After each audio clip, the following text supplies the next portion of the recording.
No, I'd say that the sun is not shining today. These warehouses will all be abandoned now.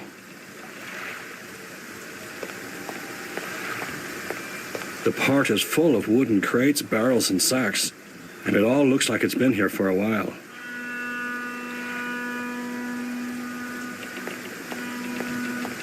There's not much left of that rowboat.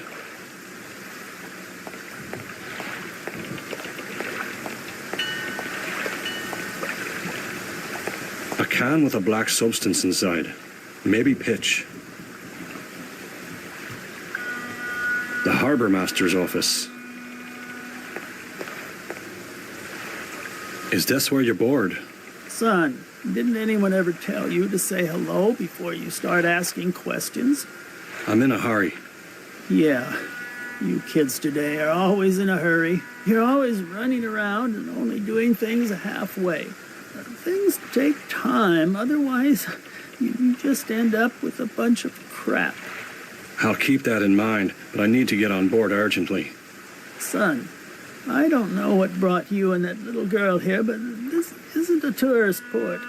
Only sailors and fishermen leave from here, and you don't seem to be either. If you really need a ship, you can go to Riverside.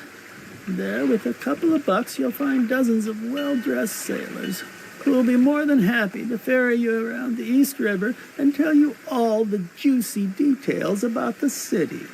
I'm not a tourist, and I need to leave from here. Now. The only way for you to leave from here is as a sailor. No nautical documents, no access. I have to board. It's a matter of life and death. I'm sorry, but like I already said, without documents, I can't let anyone leave from here. Forget about it. Whatever.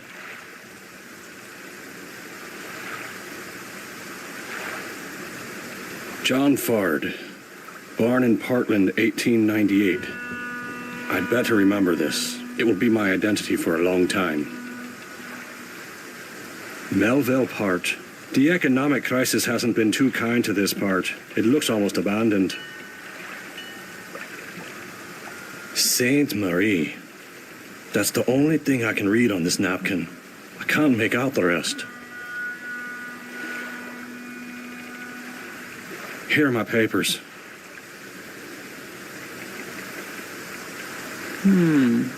So your name is John Ford. Right. A case of homonymity. What ship do you need to board, John Ford? The Sainte Marie. Sainte Marie something. I don't remember the whole name. The Sainte Marie de la Mer. I know that you aren't a sailor or a fisherman, but at least try to study your part better for the next time, son. There won't be a next time. One last thing. The girl's boarding documents are in order, but her name isn't on them. Is she your daughter? Yes, she's my daughter. What's her name? Emily. Emily Ford. Okay, the documents are in order. The Sainte Marie de la Mer will dock in a few hours. Thanks. Good luck, son. You'll need it. Great.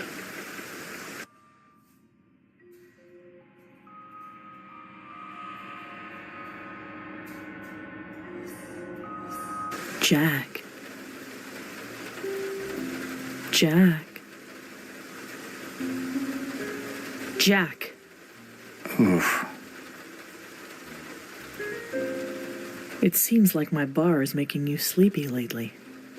It was just a few seconds of fatigue. You were saying a name during your moment of fatigue. What name? You were talking about an Emily. Who's that? No, it's no one. I just had a bad dream. Speaking of which, did you take care of the girl? Yes, she's sleeping peacefully in my room now. Maybe you better go to bed too. You're dead on your feet. I can't leave the girl here and go away. Calm down. I'll take the opportunity to clean the joint a little. Oh, you should also tell me, what do I have to do with your new friend? Who? The Chinese cab driver? Sean. I almost forgot about him. I'm not crazy about the idea that he might be going around telling half the world that he found a girl at the port. It's not like you could... Keep him here? I know I'm asking you a lot, Greta. Don't worry. I'll keep him here until he wakes up. But you owe me a favor. As soon as this thing's over, I'll buy you dinner at one of those clubs on the Upper East Side that you like so much. Sure. Anyway, get out of here before you fall asleep on my bar again.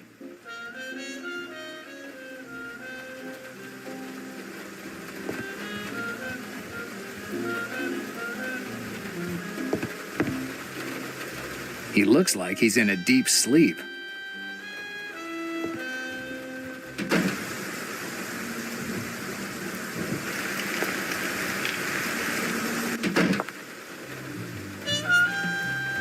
Slavansky is in the porter's lodge. He spends his whole day in that hole.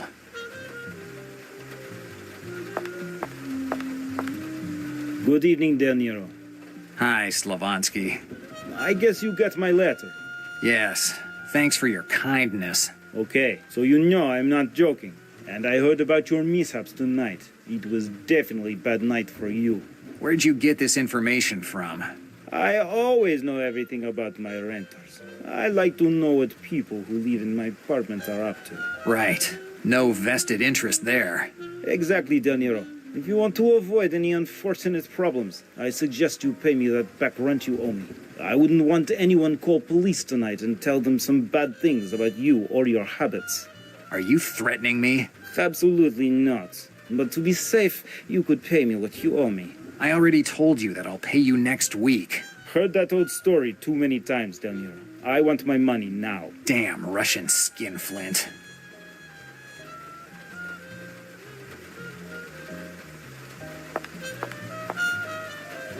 Here's your money. Okay, De Niro. This way we can get back to our pleasant owner-renter relationship, huh? Keep the money and your pleasant relationship. Anyway, I want to show you my loyalty to renters. I find out about your misadventures from police detective. A police detective? Da, one Ballard. He woke me up in middle of night to ask about you. And when he found you one year, he asked to see your apartment. Did you let him in? And of course, I don't have any intention of upsetting police to protect a renter who always pays late like you, Del Niro. Tell me about this police detective. What do you want to know? What kind of guy was he? He introduced himself as Detective Ballard of State Police. He was pretty tall, had dark skin, was well dressed. He spoke kind of funny, seemed like a foreigner. What did he do when he went into my apartment? I don't know. He wanted to go in alone, but he was quick. He seemed unhappy when he left. Dannazione. Malone is trying to frame me. Who knows what that guy was hoping to find in my apartment? I'm not interested in anything else. Good. Why isn't the heat working? Problems with boiler. It doesn't want to turn on. Did you call a technician? Nah, technicians are good for nothing and want much money. Boiler is solid. A few adjustments, it'll be like new. Until it breaks down again next month. Goodbye, Slavansky. Goodbye, Del Niro.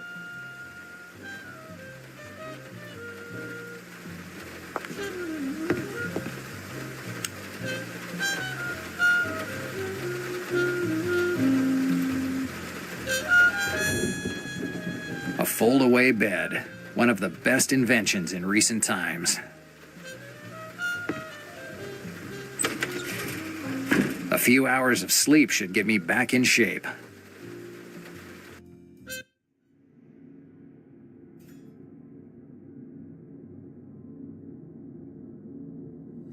While Emily is asleep in the cabin, I sneak for a smoke on the deck of the boat.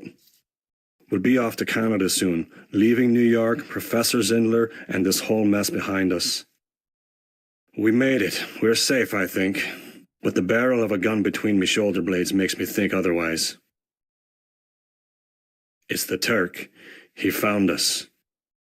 With a sleight of hand worthy of a surgeon, he slides his hand over me holster, puts on the safety, and takes me gun. He pushes the gun into me back and starts talking with that horrible accent of his. He's talking about something, but I'm not listening. I'm too focused on finding a way to get out of this situation. But I can't think of anything. If I make one false move, the Turk will pump my gut full of lead. All of a sudden, fortune smiles on me. A big wave hits the boat, sending it rocking. The Turk loses his balance. A fraction of a second, and I'm on him. His gun lets off a shot. I ignore it. I don't have time to figure out what it hit. I gather all my strength and head for the hold. The Turk falls like a sack of bricks. That should keep him in line for a little while. Grabbing Emily, I get off the boat. They know where I am, and I have to hurry up and run away. I don't have much time. I have to find a place to hide Emily. If the Turk got to me, it won't take the others long to get here too. The Sainte Marie de la Mer.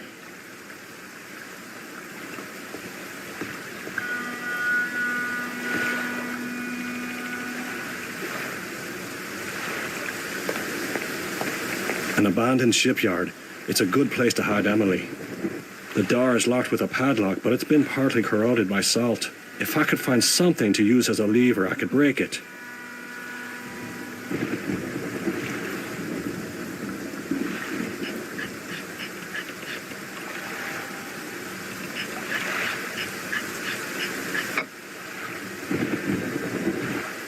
I was able to get a part of the plate off.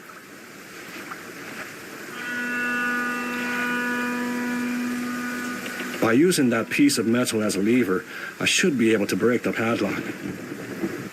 One good hit and the lock breaks without any problems. I try to get Emily to enter the shipyard, but she's afraid. I put one of my darts around her neck and I tell her we're playing a game. I'll count to 30, she has to hide, and I'll come looking for her. I'll whistle every now and then with my horn, and she has to do the same when she hears it.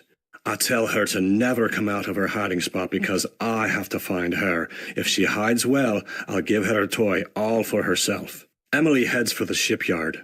From her eyes, I can see she didn't buy the story about the game, but she knows she needs to do it. The kid's on the ball. The hole in my lungs was getting worse and worse. It's starting to get hard to even breathe. With my last bit of energy, I head towards the entrance. I get to the outside telephone near the harbour master's office and I call the police. Their intervention won't help much, but at least it will put a lot of people on guard and that will put the brakes on the Turk's friends. Then I call the last person I ever thought could help me, Jack. I cover the telephone with a handkerchief so he doesn't recognize my voice. If he knew it was me, he'd never come. The telephone starts ringing and someone picks up on the other end. It's Jack answering. I make up the first lie that comes into my head to get him here. Halfway through the telephone call, the lines dropped. They cut the electricity in the telephone lines. They're here. I did everything I could, but now all that's left is to wait for the end, and I certainly don't want to do it here. If I have to die, I want to do so somewhere decent with the sound of the waves in my ears and the sight of the moon slashing through the rainy sky. Yes, it's a good place for a goodbye.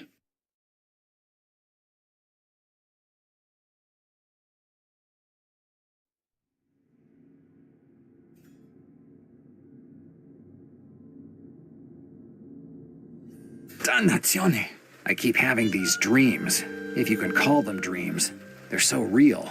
The port, the girl, Sean, and then that hitman, that Turk. It all seems to match. How is that possible? How can a dream be so real? How can a dream explain things I don't know? Maybe I better knock it off with the questions and get up. I must have slept a couple of hours. That's more than enough for a hardened insomniac like me. Come on, Jack. The night's still young, and there are people out there who would love to see you dead. And maybe one of them is the guy who last night was pretending to be Inspector Ballard. I'd better ask Slavonsky a few more questions.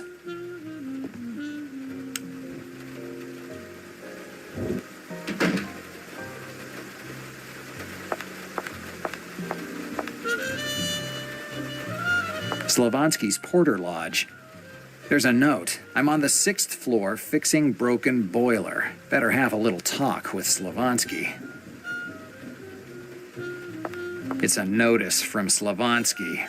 All tenants are asked not to leave strollers near building stairs. I don't think it's funny. Vladimir Alexandrovich Slavonsky. It must be the kids from the 3rd floor. I've got to admit, they have a good imagination for pranks.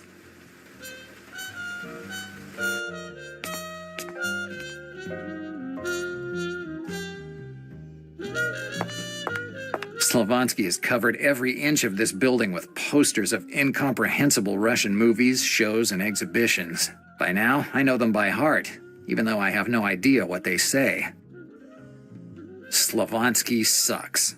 It was definitely the kids from the 3rd floor. The only thing they do besides yelling and playing in the halls is annoy Slavonsky with this kind of stuff. 6th floor. This sign is the only thing left of the elevator. It was walled up a few years ago because there wasn't any money for the maintenance. Given how often these radiators work, they're more like pieces of furniture than part of the heating system. These pipes look like they're about to burst.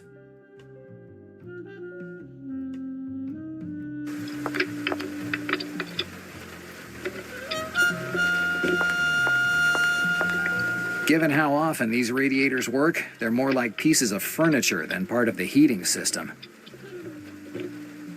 Slavonsky's working on the boiler. Slavonsky. I have no time to talk now, Del Nero. I am working on broken boiler. I have to find a way to keep Slavonsky away from that wreck of a so-called boiler.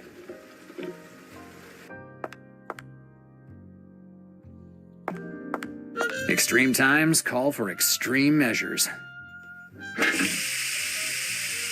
Damn boiler. Now it's not even making steam. How the hell does it work? How come there's no more steam? I don't touch anything. Slavonsky. What can I do for you, Del Nero? Tell me more about the guy you let into my apartment. What do you want to know?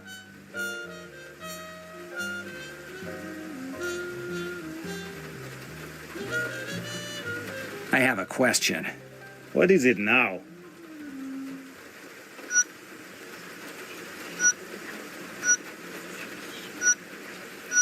Did this Detective Ballard have a scar on his face? How do you know? It doesn't matter how I know. Did you see a scar? Yes, he had a long scar on his left cheek, now that I think of it. What does it mean? That the man that you let into my apartment wasn't a police detective. He had New York State Police badge. I can get a badge like that for a quarter. Fake badge? I could not know that. It doesn't matter. It looks like his visit to my apartment wasn't very helpful to him. I have to talk with Victoria, and I should also check the Melville docks. Maybe the guy left some trail. Goodbye, Slavonsky. Goodbye, Del Nero.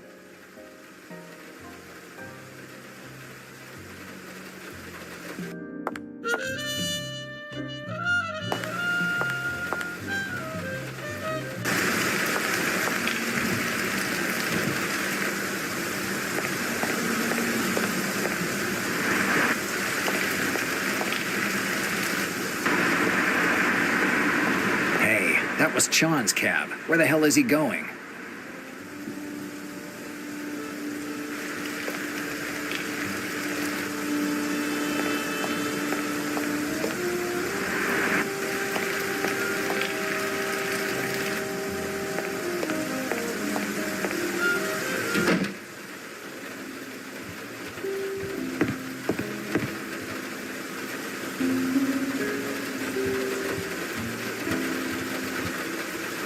Hi, Greta. Jack, I thought you were resting. I slept enough. It hasn't even been 2 hours since you left from here. Right. I think that my insomnia is getting worse. How's the girl? She's sleeping upstairs in my bed. Did you find out who she is? Nothing yet. Where did Sean go? I don't know. I stepped out for a second, and he wasn't in the joint anymore. Dannazione. Are you afraid he might go to the police and tell them everything? It would be a dumb idea, but dumb enough for him to actually go and do it. Okay, I'm going now. Bye, Jack.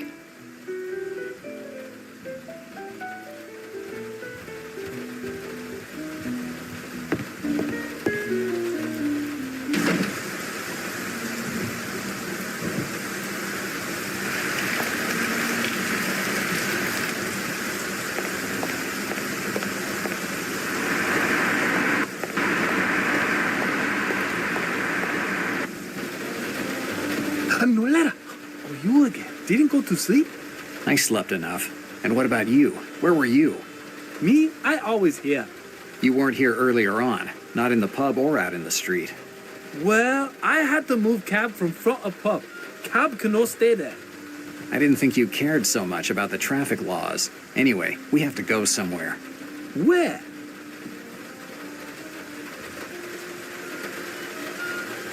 The police department, Hoboken. Okay.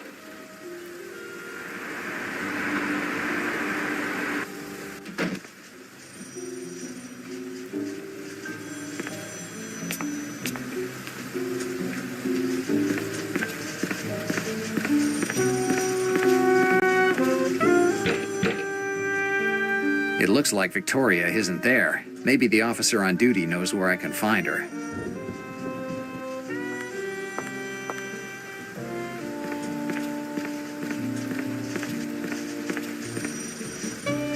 Hi, officer. How can I help you? Do you know where I can find Sergeant Diaz? Sergeant Diaz is out of town, but don't ask me where she is. I guess you don't even know when she's coming back. That's right. So save yourself the trouble of asking anything else. If you really want to know where Sergeant Diaz is, ask Malone. He's the one who sent her out of town. Dannazione. I'll bet Malone sent Victoria away on purpose. She was the only one who could have helped me.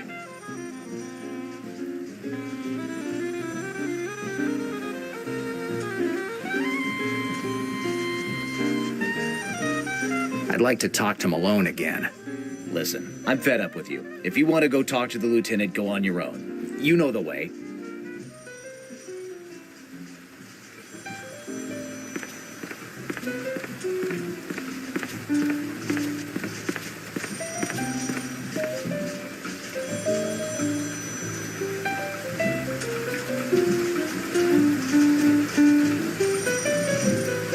Del Nero, you finally decide to give a full confession?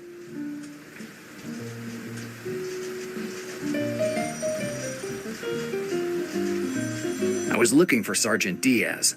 Sergeant Diaz isn't here. I thought it'd be better to assign her to a case outside the city. Afraid that she could help me, Malone? In the situation you're in, Del Nero, not even the President of the United States could help you. She paid your bail, but that only gave you a few more hours of freedom, nothing else. I've received a visit tonight. A guy who claimed to be a police officer searched my apartment. Don't make up stuff. I didn't order any search. I never said he was a police officer. I just said that he claimed to be one. The owner of my apartment believed him, and the guy had a nice private viewing of my personal things. I don't understand why you're telling me this, Del Nero. You aren't dumb enough to think that a story like this would turn my suspicions elsewhere, are you? I gave up a long time ago on trying to convince pigs to fly. Careful with what you say and tell me what you want. I have reason to believe that the person who paid me this visit is part of a criminal organization. Yeah, it looks like you have a lot of enemies, Del Nero. I suggest you take it easy with your nighttime visitors. Your ex-partner hung with a rough crowd in Los Angeles. What crowd? It looks like Black Lily was on him. Black Lily? The mob in Los Angeles? Exactly, Del Nero. It looks like your time in the slammer might not be the worst thing that could happen to you. Yeah, the typical choices that life always presents me with. If you want protection, I can offer you a stay in one of our cells. I'd rather be shot than eat that swill that you call a meal. I've already tried it. Now the choice is yours. I have some questions about Sean.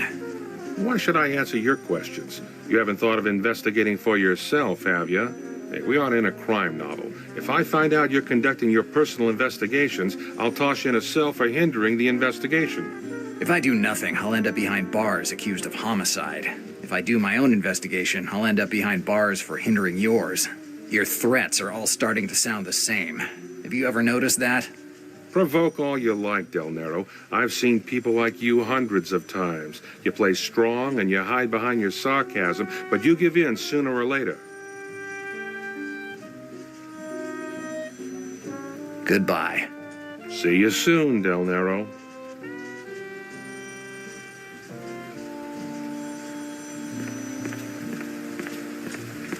Black Lily was after Sean. It's not as bad as you might think. At least I have a lead to follow now. I need to find some information on this organization. A while ago, I got a journalist, a certain Moore, out of trouble. He was investigating the Mafia in New York.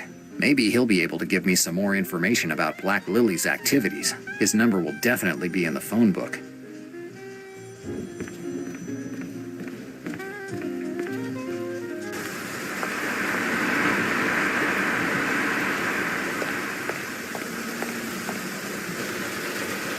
Let me guess. We have to go somewhere. Essex Street, Lower East Side. Okay.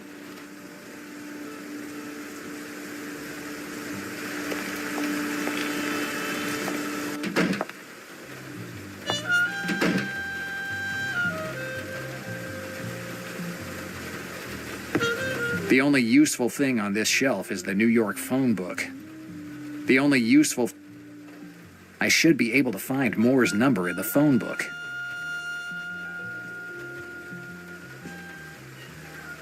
Let's see if I can find Moore's telephone number in the phone book. Moore. I just remembered the last name, but he had a pretty unusual first name. I'll remember it if I see it written.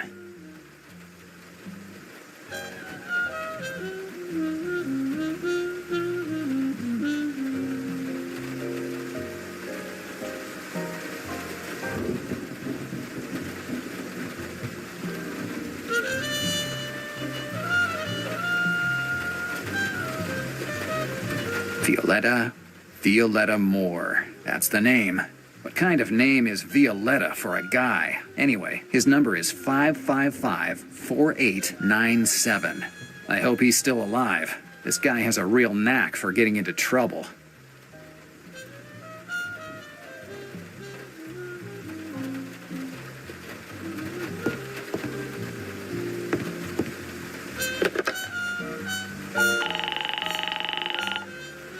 Hello, New York operator. I'm listening.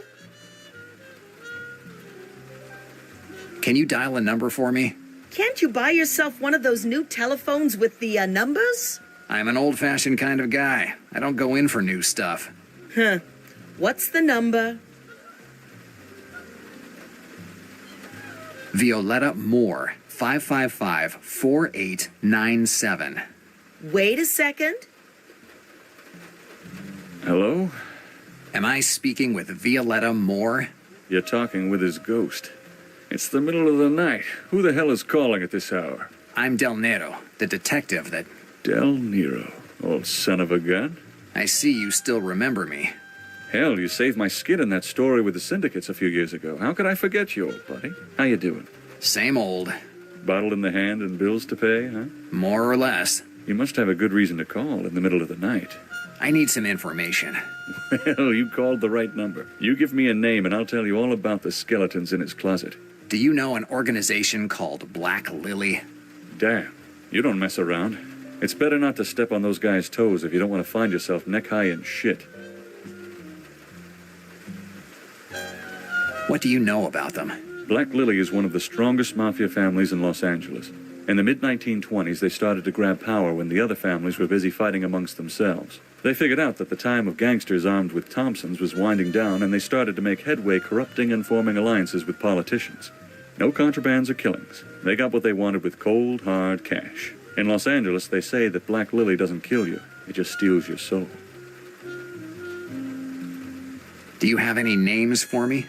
How many do you want, bud? The head of the organization is a certain Tommaso Venanzi, one of your compatriots. But don't think of him as a classic Italian-American gangster. Venanzi is an attorney and he comes from a good family. He's smart enough to know that greasing the right hand is worth more than 1,000 armed men. And who greases those palms in New York for him? A half-Canadian called Samuel Cutter. He's an attorney, too, if I remember correctly. Samuel Cutter. I think I've already heard that name before. You definitely read about him in the papers. He was tried for the murder of 4 policemen a while ago. Came out of it as clean as a baby's ass when it gets off the changing table. But he made a mistake. He underestimated the value of the public opinion. What do you mean? Cutter bought off everyone at that trial, even the court usher. But the press figured it out and started to ask questions. Nowadays, the right headline in the paper sends more heads rolling than the guillotine during the French Revolution. The palms Cutter greased pulled away because they were afraid of a scandal and left him all alone. Greasing palms is a good strategy, Jack, but you always need to remember that you're dealing with people who hide behind their business card. What happened to Cutter? That's the best part. Cutter was found innocent at the first trial, but there was another one a few months later, and it didn't turn out as well for him. Did he go to jail? Yeah, he was locked up, and then he was shut up. They found him in his cell with a knife in his back. This sent the entire organization here in New York crumbling down. And with it, all the speculations about the involvement of politicians in white-collar crime came to an end. So they all saved their faces. That's right, Jack. Cutter's death was as fortunate as it was suspicious. Well, at least I have a name now. Samuel Cutter. And if he has ever been arrested before, I'm sure that the police archives will have a nice file about him. I'd better go there. Do you know anything about a guy called the Turk? No, pal, this name doesn't tell me anything. But it doesn't sound like someone you should get too chummy with. Definitely not. Did you ever hear the name Sean McLean? Sean McLean? No, pal, nothing. Never heard of him.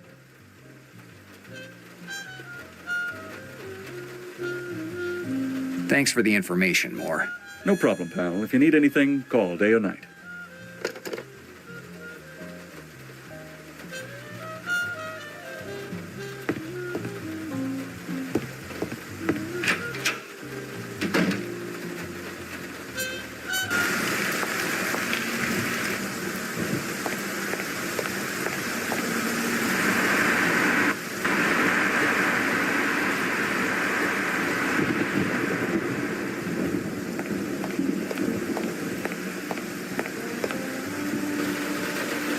Let me guess. We have to go somewhere. The police department, Hoboken. Okay.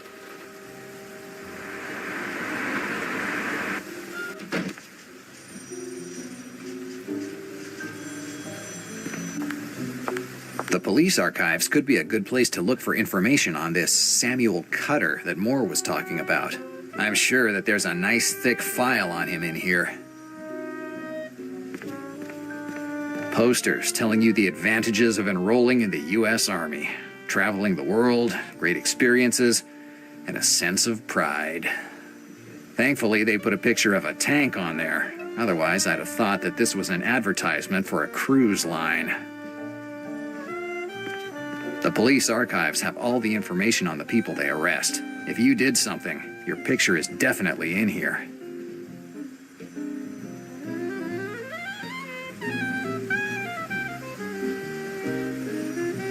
There aren't any knobs or locks. The only way to open this door is using the reader next to it.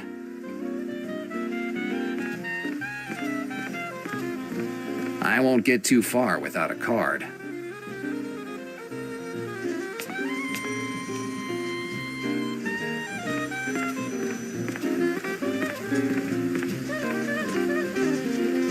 Hi, officer. How can I help you?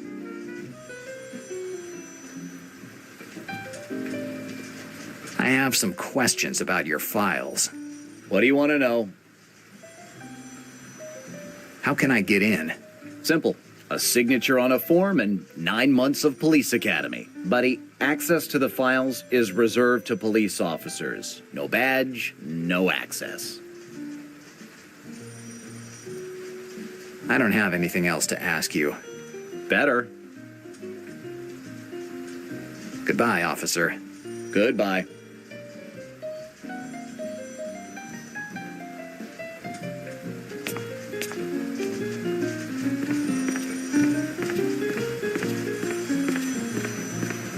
I don't see anything that attracts my attention as a beginner kleptomaniac.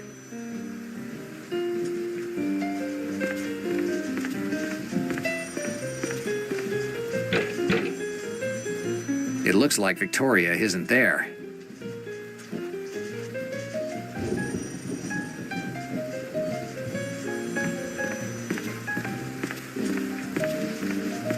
I don't see anything that attracts my attention.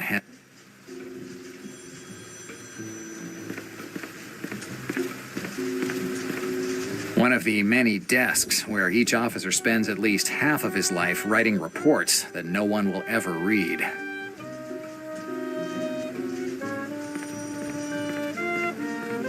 It only says Elliot on the door. They could have at least put his last name. Why? I wonder, where does this crazy desire to open all the doors and take all the objects that I see come from?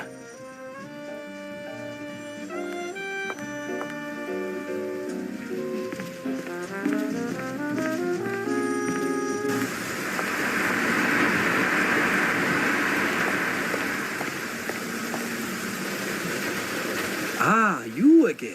Where we go this time? The Melville Port in Brooklyn. Okay.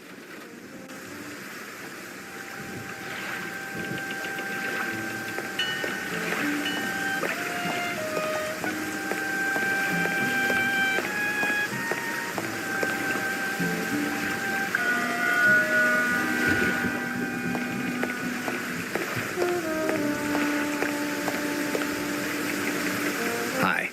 Police again? What do you want now? I already answered your questions. I'm not a police officer. No? Then who are you? You're not one of those dumb journalists. You're always looking for conspiracies and scandals everywhere, are you? I'm a private detective. Well, I don't care who you are. You'll find a way to bug me anyway, right? I guess so. Anyway, I just have a few questions to ask you. What are you doing here? It's the same question that I'm asking myself. I was woken up in the middle of the night by a call from the police who ordered me to close the port due to an investigation. So you were the port manager? You could say that. Actually, I'm the only one here. I'm the port manager, the secretary, and even the cleaning crew.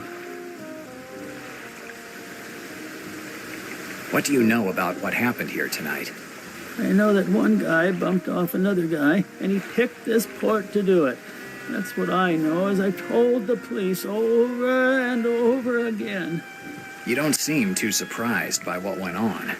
It's not the first time, and it won't be the last, that someone gets bumped off around here. Has it happened before? You could set your watch by it, just like my rheumatism. This port has its share of some of the worst scumbags in New York, and sometimes we even manage to get a few troublemakers from out of town. Once they even found a Chicago police lieutenant drowned under one of the piers. A well-attended place, I'd say. It wasn't always like this. In the good times, the port was the apple of the eye of Brooklyn's commercial activity.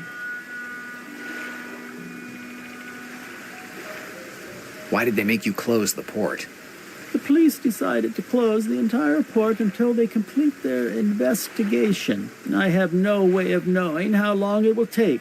So I have to call the captain of every ship headed here and tell him that he has to unload at Kips Bay instead of here. If the port is closed, like you say, I doubt you'll have a lot of work to do. I don't care about the boats. But tomorrow, the good Lewis was supposed to disembark with my good Chilean friend that brings me some of the best grog I've ever had. Now I'll have to wait more than a month to see him, and I finished my last bottle last week. If I want some information, the grog seems a good way to bribe him. Tell me about the port. It was the beginning of the century. New York felt like it was the capital of the whole world. I was just a young sailor with a few dollars in my pocket and no reason to stay on the mainland. The port owner was old Svensson, a Swede who seemed anything but a sailor. In fact, he couldn't have told you the difference between a swordfish and a canister of gasoline. But he knew business. Oh, yes, he knew it all right. That guy transformed this place into one of the most important hubs on the East River in just 3 years. This port doesn't seem like a place where a lot of ships could dock. You shouldn't look at it now. Half of the port is now demolished and sold. Once there were more than 10 piers. Now there are only a couple. Old Svensson had them build huge ones, so that even the biggest fishing ships could dock. Why was part of the port sold? It's a long story. During the port's most active years, I worked at the harbor master's office. An accident involving my right leg stopped me from sailing for a few months. Since I was one of the few who could read or write, I was put in charge of handling port procedures. Everything seemed to go fine, business was good, but Svensson started to change over time. I'm not saying that he looked like one of us, but he started to lose that look of a king that he had when he got here. And he started getting strange visits. Then one day in April 1926, John Grenz, known as the Ace of Spades, found his body floating near the mooring right near his office. The police said that it was a suicide, but none of us believed it. Old Svensson had been neglecting himself, okay, but he still had the will to live. The funeral had barely happened when a certain Pruney, some fat, half-Italian, half-Turkish guy, took over for old Svensson. Within a year, he sold part of the port and fired half of us. I was the only one to keep my job, and I became the harbor master. Fascinating story, but something doesn't make sense. The recession has shut down businesses that were a lot stronger than this little port. How have you managed to survive this long? You're quick on your feet, son. The answer is simple. Cruises to freedom. Cruises to freedom? Right. If someone wants a change of scene without anyone knowing, this is his ticket to freedom. You mean that criminals can illegally escape from this port? You can do the math. I learned not to ask questions.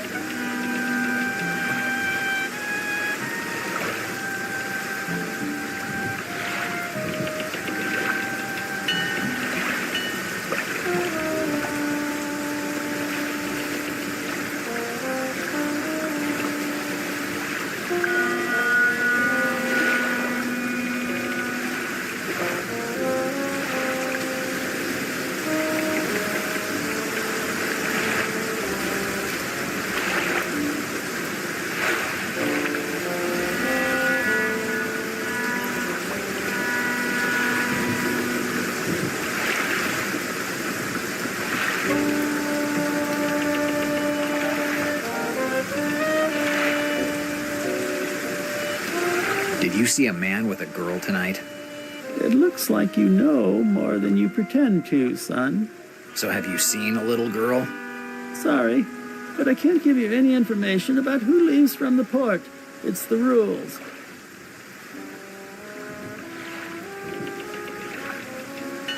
Did you let a man named Ford board? No way, son. The rules are rules. I can't say anything about the people who leave from here.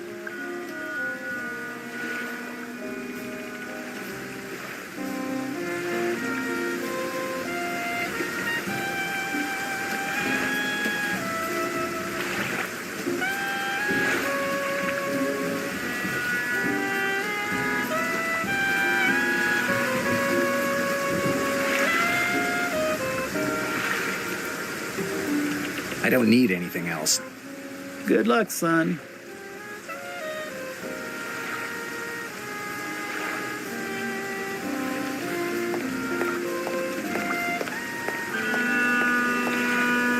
Empty bottles of grog. It must be what's left of the harbor master's stash.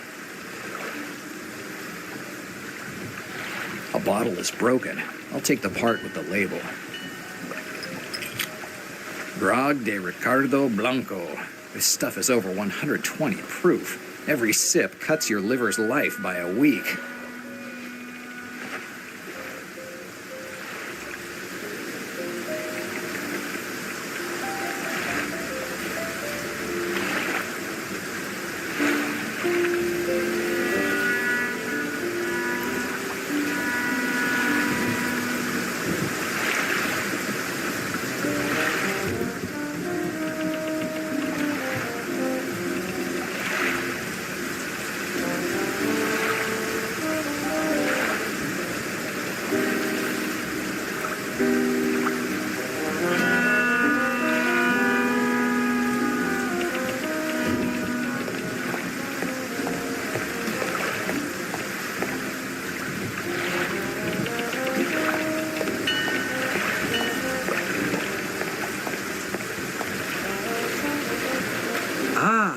again. Where we go this time?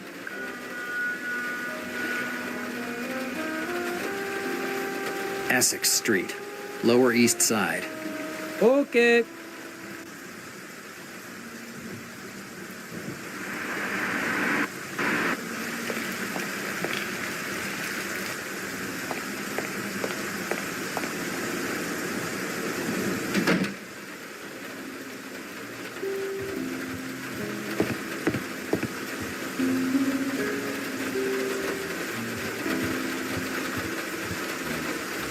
Hi, Greta. Hi, Jack.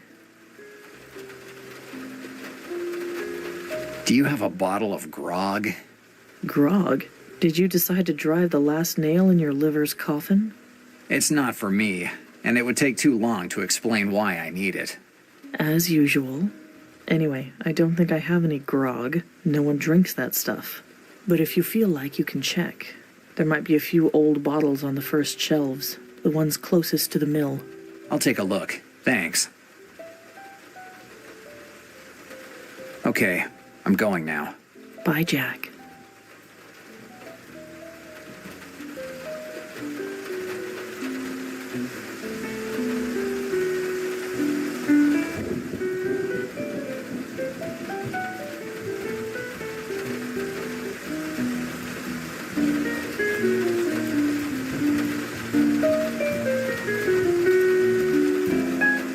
Let's see if Greta has a bottle of grog on these shelves.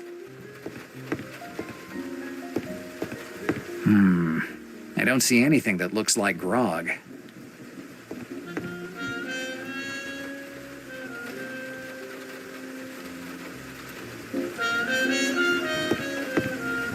A huge wall of booze.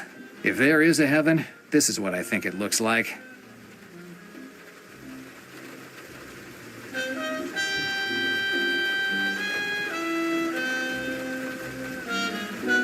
All that's left of a bottle of Grog de Ricardo Blanco. No clue. At least none that makes any sense. Let's see if Greta has a bottle of grog on these shelves. I don't see anything that looks like grog.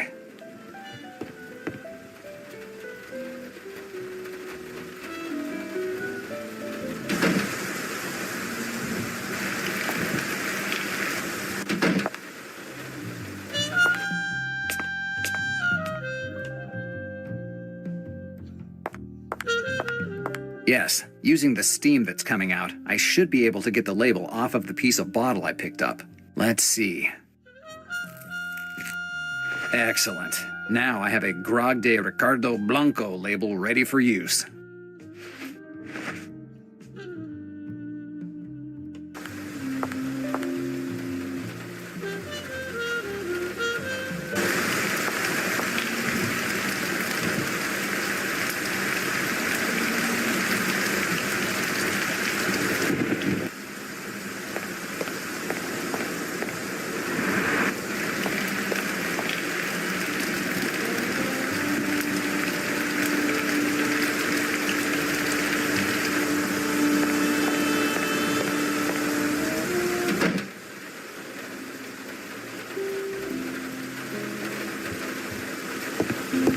If I glue this label on any of these bottles, I could have a bottle of what, at first glance, could look like a bottle of grog. I doubt that the harbor master guy will figure out the swindle, or at least he won't until I get the information I need.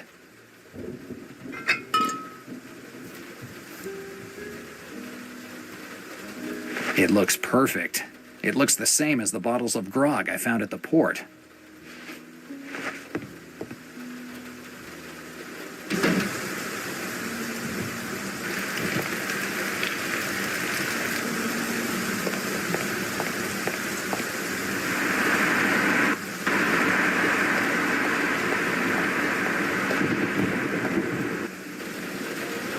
Let me guess. We have to go somewhere. The Melville Port in Brooklyn. Whatever you want.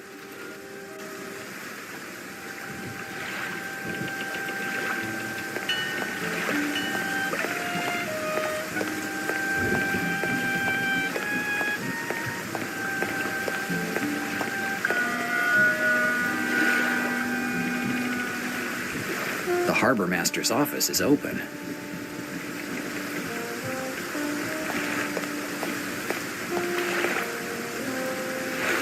Maybe this will help loosen up your tongue. Where'd you get that bottle? With a little brain, you can get anything in this city. Tell me what you saw tonight, and it's yours. I can't. Let's stop beating around the bush. I have something that you want, and you have something that I want. Let's not get any pointless morals mixed up in the matter. Okay, you convinced me.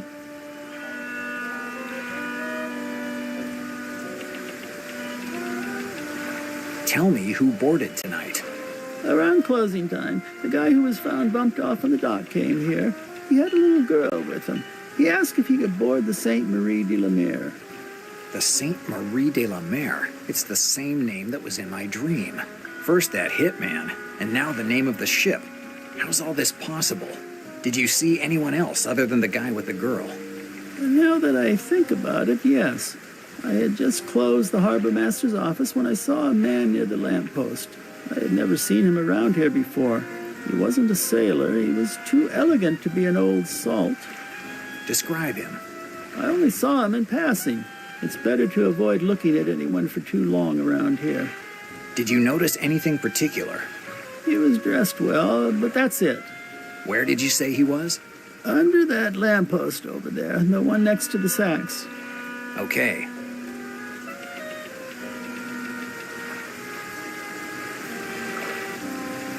I don't need anything else. Good luck, son.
This is where the harbor master saw the guy come after Sean.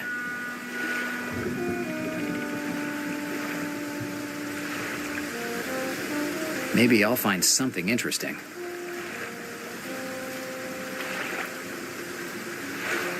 There are some cigarette butts here. It looks like the guy tailing Sean had to wait for a long while.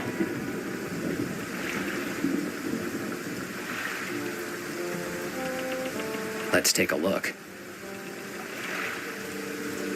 The smell of this butt isn't of regular old tobacco. It's hash, which isn't exactly easy to find.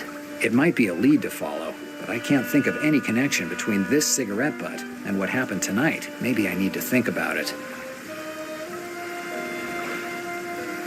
Let's try to think about it.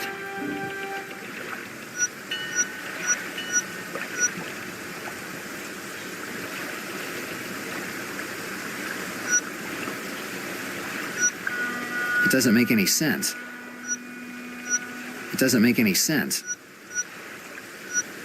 John said that the guy he saw near his cab was smoking a cigarette that smelled funny. And now I find this hashish smoke. There's no doubt that the guy that was following Sean and the one that Sean saw by his cab is the same guy.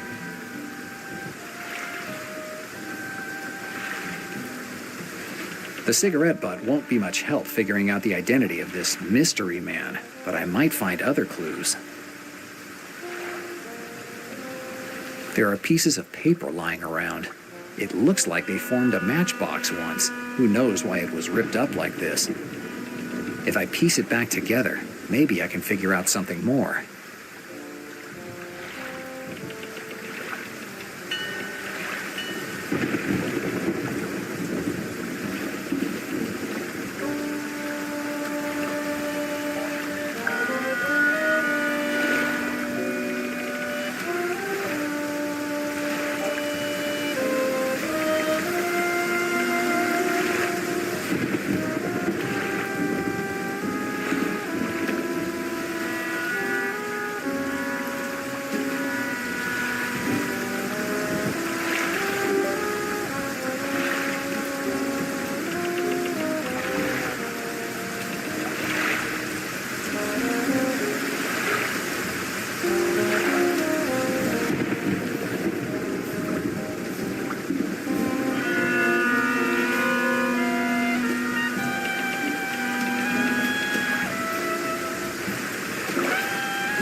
Okay, now the pieces are coming together. Unfortunately, I don't have all of them here. I can't read exactly what's written on the box. It certainly refers to some kind of business. Maybe the telephone book that I have in my office will be of some help.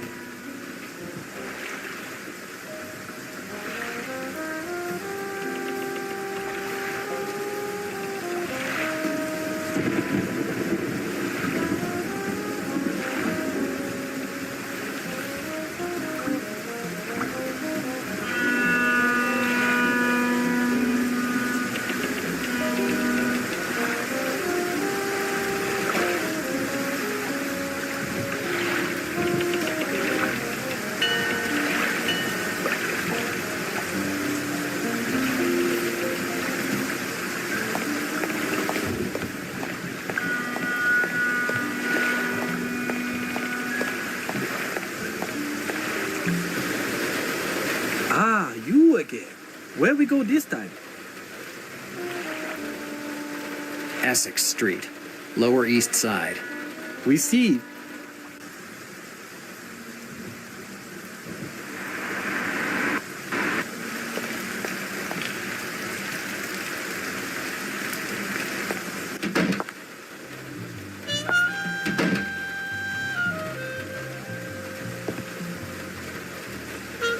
Yes, this matchbox definitely comes from a store or joint in New York.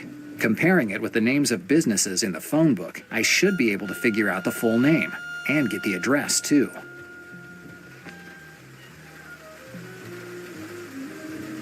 I can see the word book on the matchbox. It must be a bookstore. Let's start looking from there.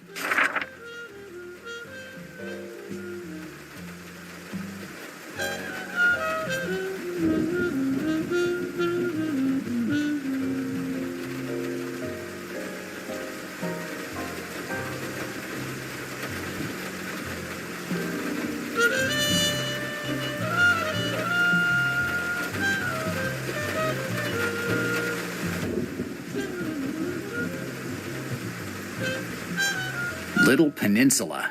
The name matches. It's a bookstore on the Upper East Side, on 65th. I think I better check it out. I don't need the matchbox anymore. I can leave it here.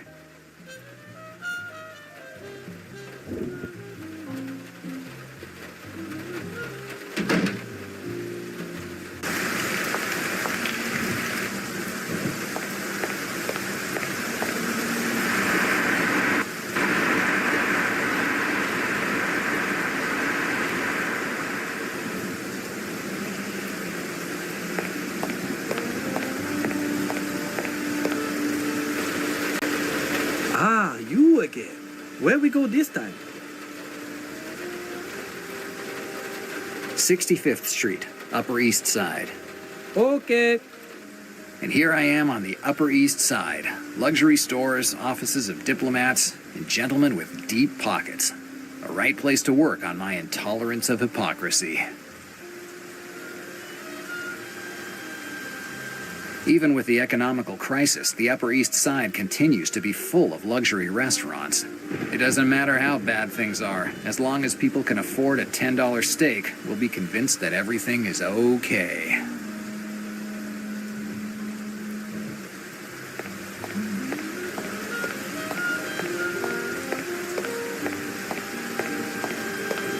This building seems slightly dowdier than the others. Second-class aristocrats must live here. Little Peninsula, rare and limited edition books. There's no question that the matches I found at the port are from here. But how could an antique bookstore on the Upper East Side have anything to do with Sean's death? Maybe I'm on the wrong track. Or maybe this bookstore does more than just restoring books. A rather showy signboard for an antique bookstore. It's closed. It's the middle of the night. I don't see why a bookstore should be open at this hour.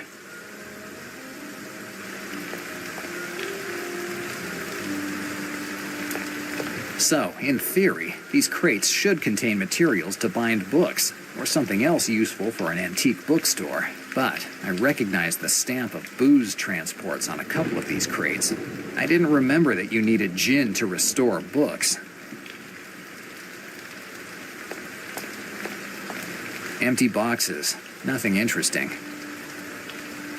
They've even pasted the alleys with this crap they call electoral campaign.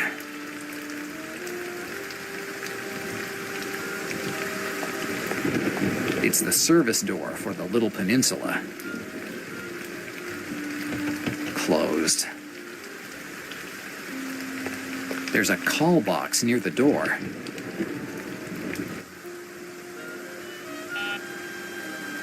It looks like no one's in there. Yes? Hi, is this the Little Peninsula warehouse? Yes, of course. Can I help you? I'd like some information. If you want information about our catalog, you can come by tomorrow morning when we're open. Unfortunately, we're doing inventory at the moment. Unless you reserved a book, I can't be of any help. I reserved a book. Can you please give me the title? A 29 Ben-Hur with a misprint on page 159. Let me check. I'm sorry, sir. We don't have that book. If you come back tomorrow, we can reserve it. Chandler's latest novel. Chandler. Sorry, we don't have anything by this author. Forget it. Goodbye. An inventory in the middle of the night. I might be untrusting, but I don't buy it. There has to be something else under this place.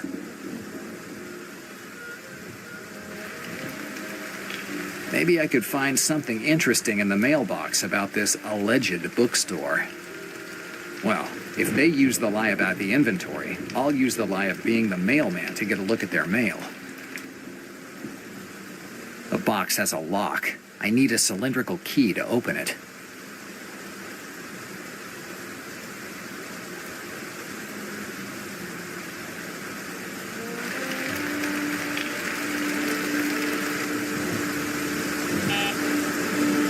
Yes? Hi. Hello, sir.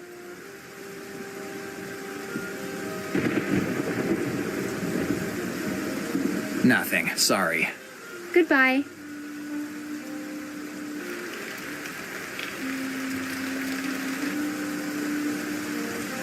The box has a lock. I need a cylindrical key to open it.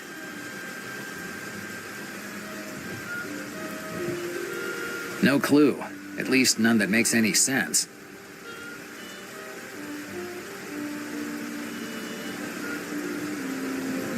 The box has a lock.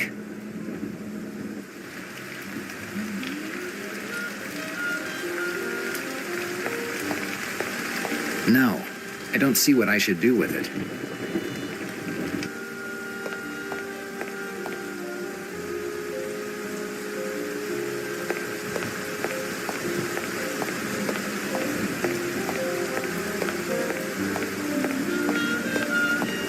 I have nothing that needs to be sent right now.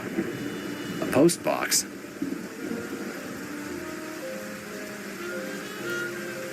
It's closed.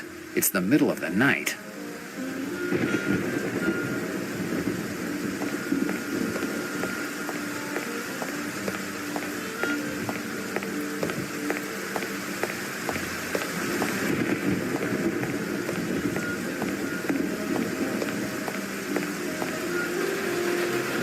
Where you want to go this time?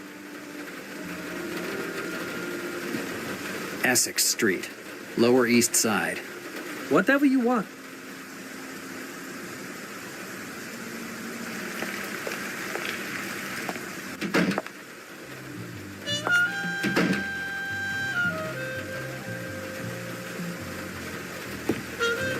A manual on processing jade. I must have been drunk when I bought these books. Maybe another time. Maybe another time.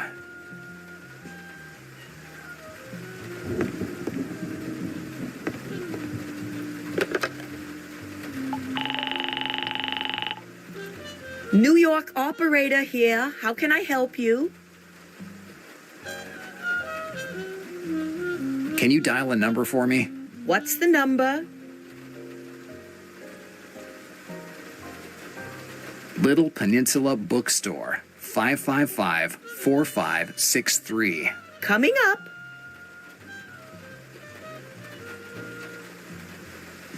Sorry, no one's answering.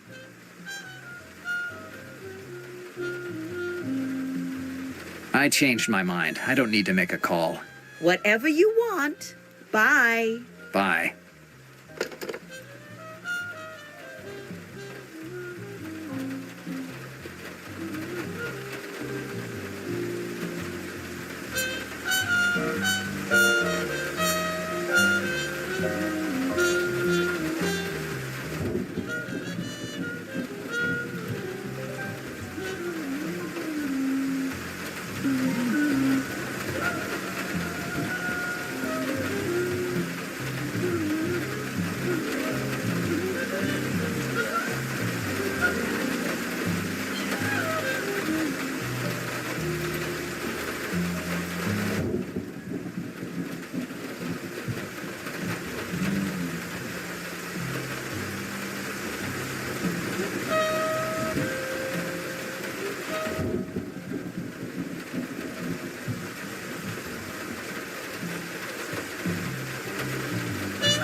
What can I do for you, Del Nero? Goodbye, Slavonsky. Goodbye, Del Nero.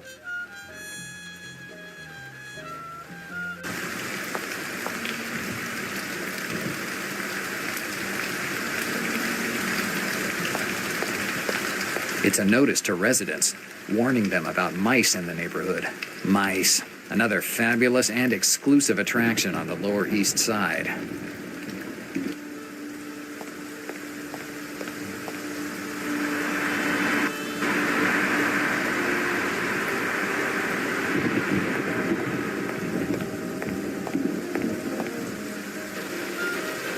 Let me guess.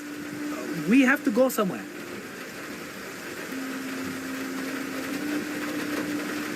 65th Street, Upper East Side.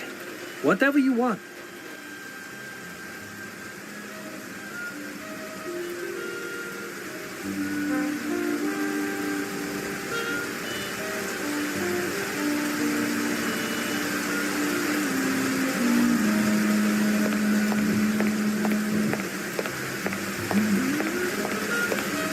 Dumpsters, nothing special.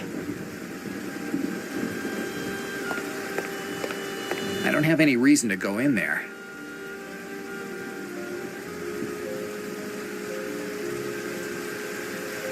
Jones Antiques. Inside there are old vases, antique furniture, and other things that I'd never buy.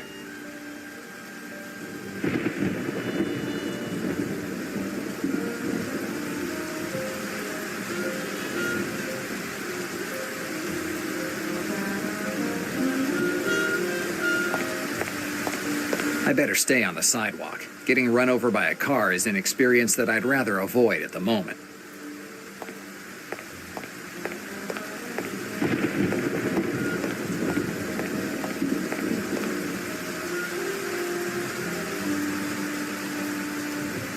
No clue. At least none that makes any sense.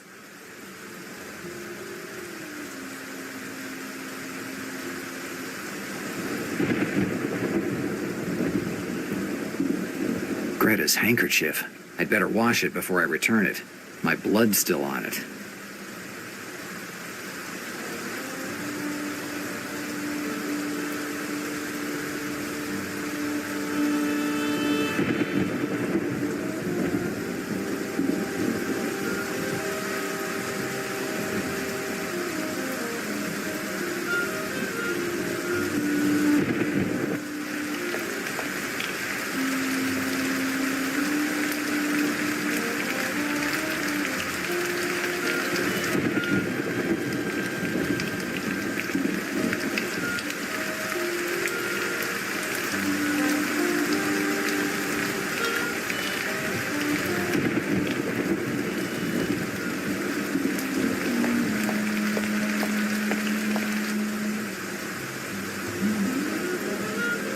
Nothing to do. It's closed.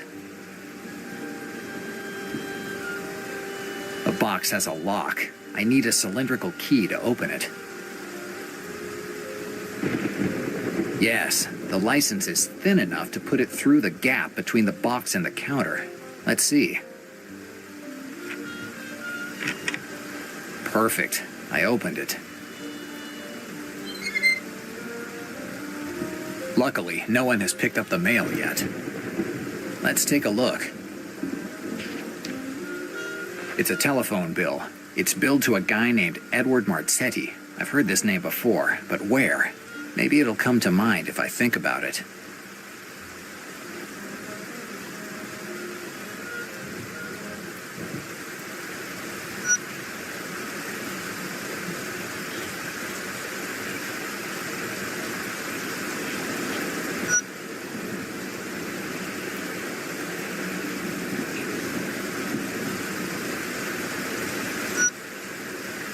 It doesn't make any sense.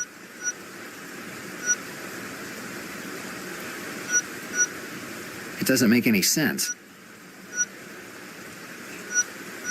It doesn't make any sense.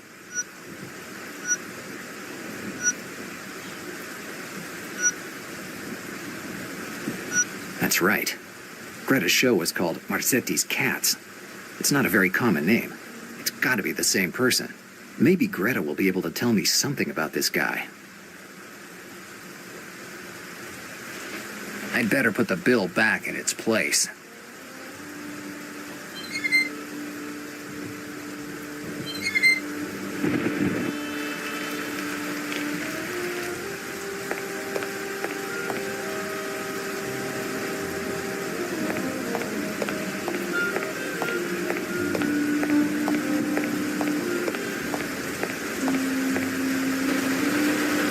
Let me guess. We have to go somewhere. Essex Street, Lower East Side. We see.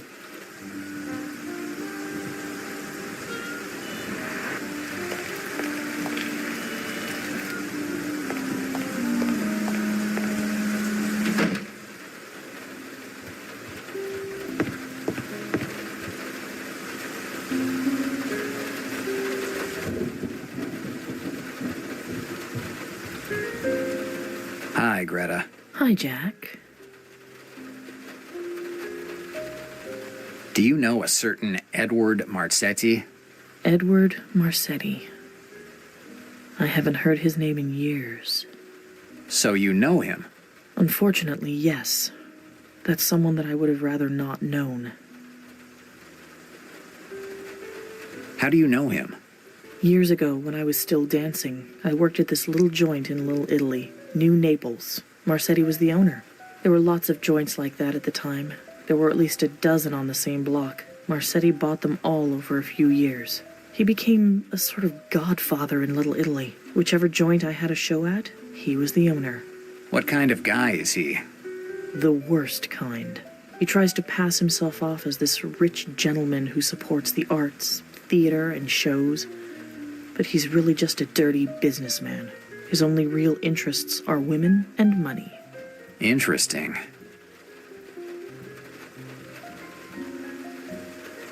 Why was his name associated with your show in France? He was the one who paid for everything. Our dance company was pretty successful here in New York, so Marsetti suggested we go to France. With his typically bad taste, he called the show Marsetti's Cats. Despite the name, it was pretty successful. All the shows were sold out. Have you ever worked for him again? No, it's been years since I've been out of that circle. Do you know the Little Peninsula? No. Is it a joint?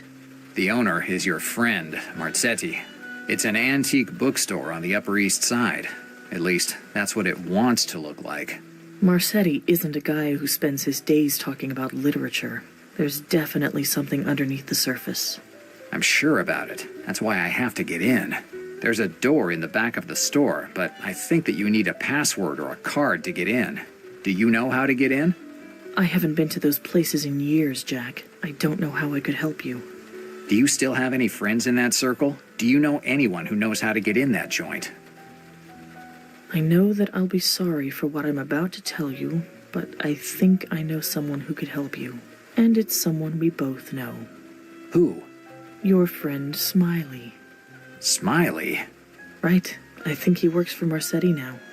How do you know that? Before you got here tonight, he spent hours telling me about his new job. He never mentioned Marsetti, but he talked about a couple of joints he owned. If he doesn't work for Marsetti, he works for someone who works for him. So Smiley might know how to get into the Little Peninsula. Probably.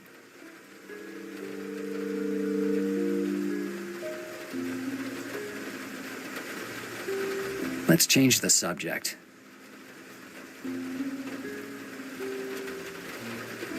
Okay, I'm going now. Bye, Jack.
Mackenzie's store. It was the only drugstore around.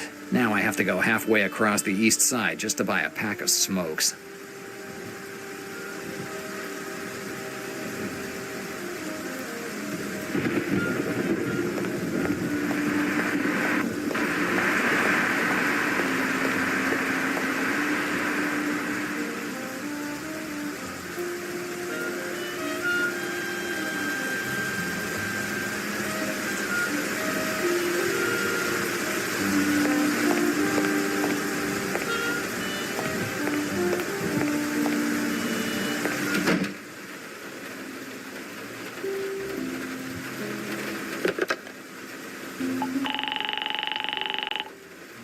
New York operator, what can I do for you?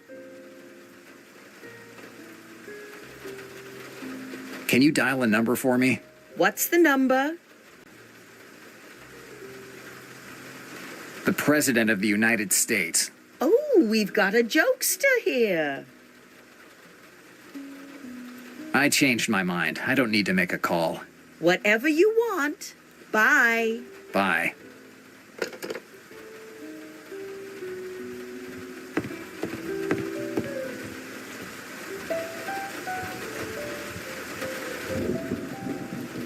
Hi, Greta. Hi, Jack. About Smiley. I hate that guy. He is often at the joint. Tell me about it. He's here every day. He always gets here at 9 p.m., sits down, orders his stupid blueberry cocktail, and plants himself there. I hate him. Do you have any idea why he always comes to your joint? Unfortunately, yes. The slimeball decided he wants to marry me. He knows that I'm having a tough time with the joint, and he hopes I'll say yes rather than end up on the street. That's so like Smiley. I didn't think he had a crush on you. I'd rather not know it either. Do you know where I can find him? Not a clue, Jack. The thing that's important to me is that he stays far away from my joint. If he really works for Marzetti, he'll know how to get into Little Peninsula. You're a private detective. You won't have any problems finding out where he lives now. Rushing into his house isn't an option. That guy isn't as dumb as he looks. He'd be on guard immediately if I showed up in the middle of the night.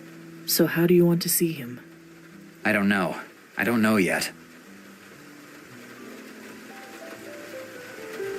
I have a favor to ask you. Let's see.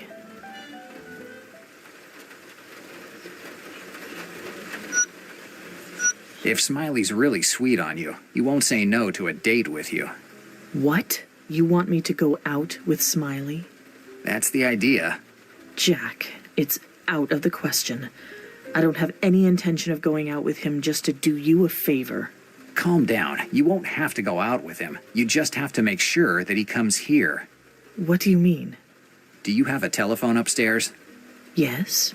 Okay. Call him and tell him to come to the joint. When he gets here, say you have to go put some makeup on your face or any other thing that you broads do before you go out. And go upstairs and call my office. You have the number. Then I'll take care of Smiley. Can't you go out with that thug? Greta, if this wasn't the only way I have to get into Little Peninsula and figure out who that girl is, I would never ask you. Damn it, Jack. You now owe me 2 favors. So I guess I'll buy you dinner twice. You'll have to do a lot more than buy me dinner twice to pay off your debt. I'll find a way. Call Smiley. I'll wait for the call in my office. If Smiley were to see me here when he got here, he'd get suspicious. Okay.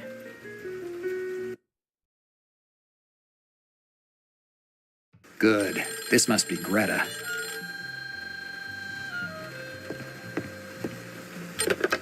Hello? Jack, it's Greta. Is Smiley there? Yes, it's amazing how quickly he got here. Typical. He's downstairs.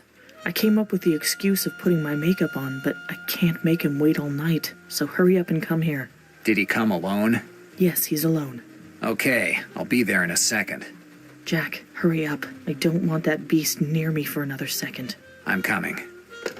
I'd better head for the Red Tulip.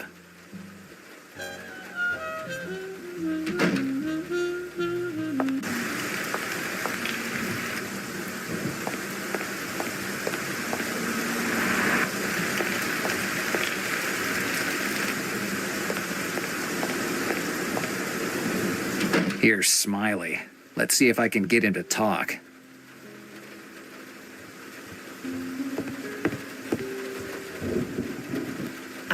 Detective, what brings you here? I saw the joint was open, and I thought I'd pop in. I'm afraid it won't be open long, though, since Miss Reed accepted my invitation for this evening. Congratulations, Smiley. Now, besides being a crook, you've become a lady killer. You aren't jealous, are you? Jealous of what? Come on, Detective. Even you aren't immune to the charms of Miss Reed. I guess she prefers a man of your stature. You're right.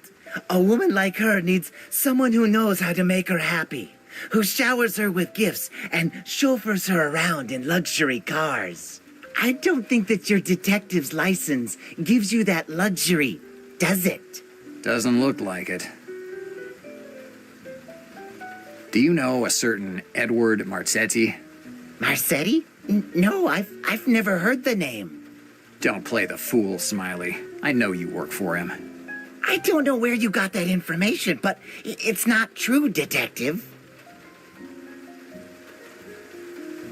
Do you know a place called Little Peninsula? No, should I? Damn snake. A nice hook to his solar plexus, and I could get him to say he wears women's underwear. But I can't risk it. I have to find another way to get what I want. See ya, Smiley. Goodbye, Detective. Goodbye.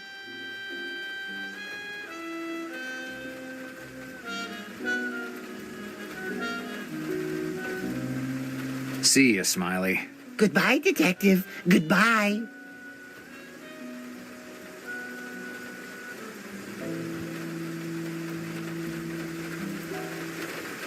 Do you know a certain Edward Marzetti? Marzetti? No, I've never heard the name. Don't play the fool, Smiley. I know you work for him. I don't know where you got that information, but it's not true, Detective. See ya, Smiley.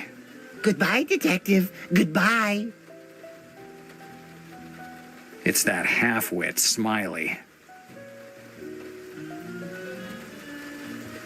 It's today's newspaper.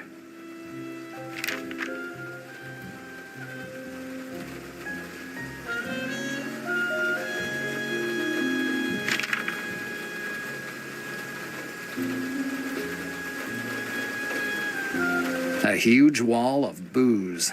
If there is a heaven, this is what I think it looks like.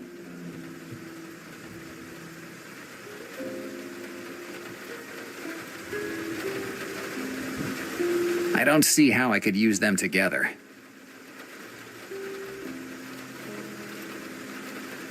$5 lousy bucks.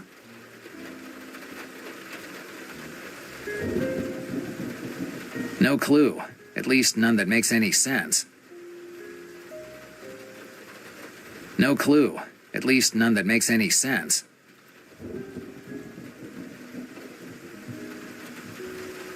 Nuts that passed their expiration date a long time ago. I think I'll skip it.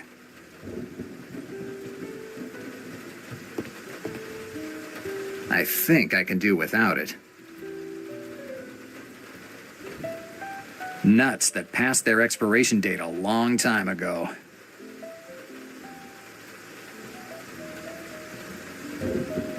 Blueberry juice. Only Smiley has the guts to drink this stuff. In all the time I've known him, I've never seen him drink real booze. Blueberry juice. In all the time I've known him, I've never seen him drink real booze.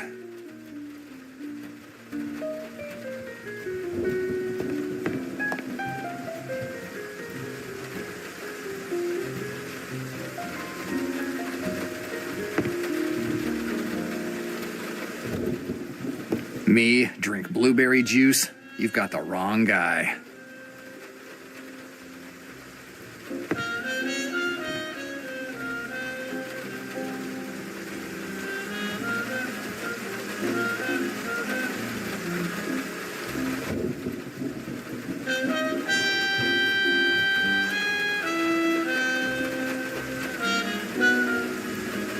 Maybe a little booze will loosen Smiley's tongue.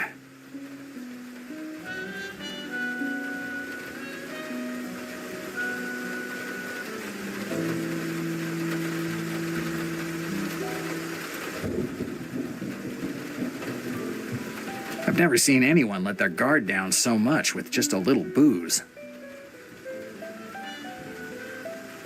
Let's see what he has with him. Smiley had a few bucks and this piece of paper with him. The Art of Chess by Humphrey DeForest. It looks like the title of a book. I better remember it, and I better leave the paper where I found it.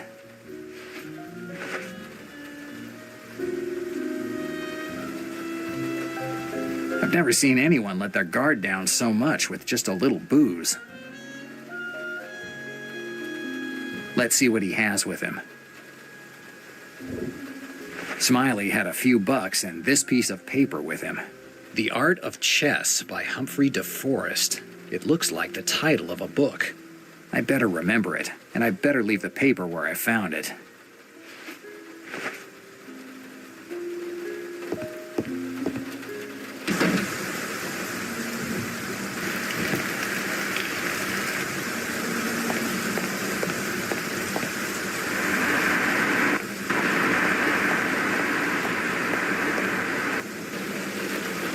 Let me guess. We have to go somewhere.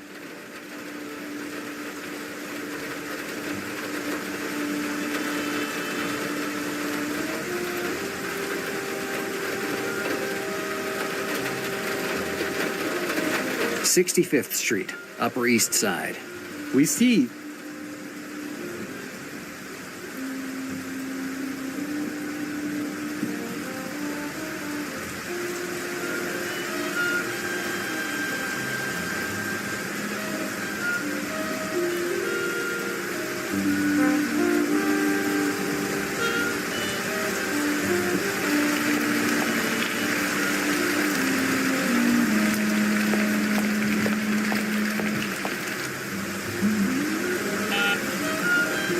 Yes? Hi. Hello, sir. I reserved a book. Can you please give me the title? The Art of Chess by Humphrey DeForest. Ah, hi, Mr. Lowerstein. I'll get the door immediately. So is this how a bookstore's warehouse looks like? I have to start going to bookstores. It looks like they're less boring than what they say. I admire how bad taste is just everywhere in this joint. Even the paintings show a complete lack of taste. Except for a bottle of gin, there isn't anything that looks like real booze on these shelves. They all look like syrups or fruit juices.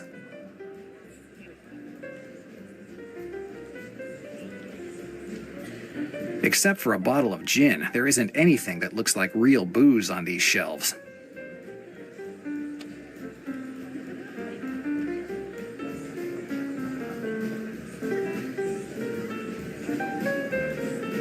A young, attractive bartender. Perfect for a place like this.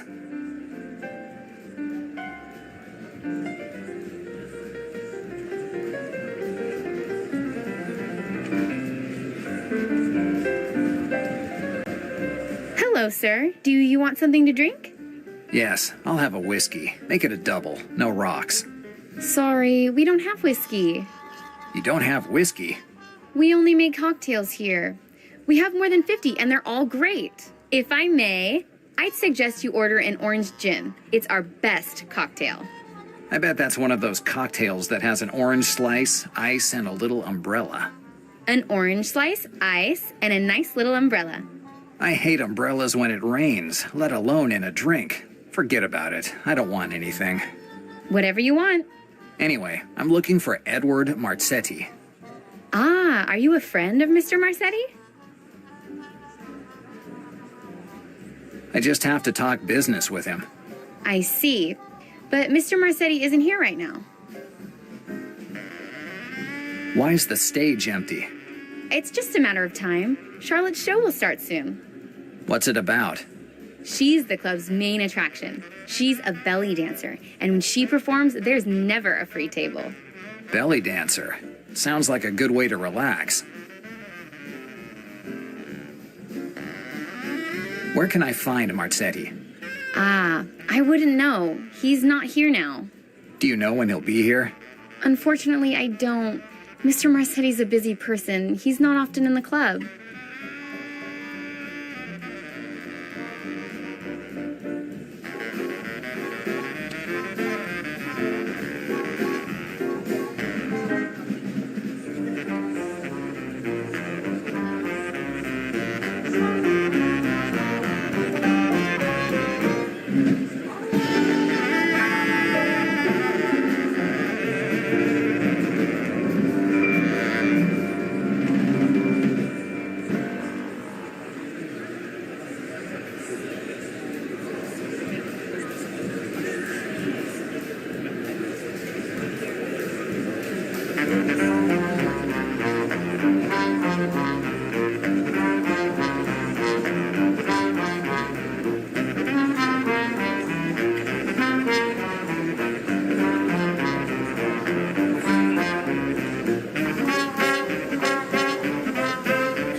Goodbye.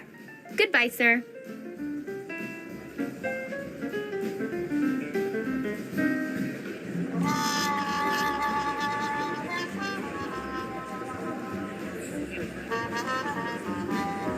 Well, look here. That's Howard, the older beau of little Susan Weber.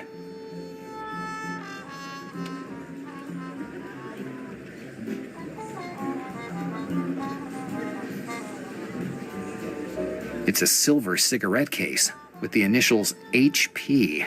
This junk will cost at least what I make in a month. It looks like our Howard likes a lot of the cocktails in here. The chair is empty, and I don't see any cocktails besides Howard's. He must have come alone.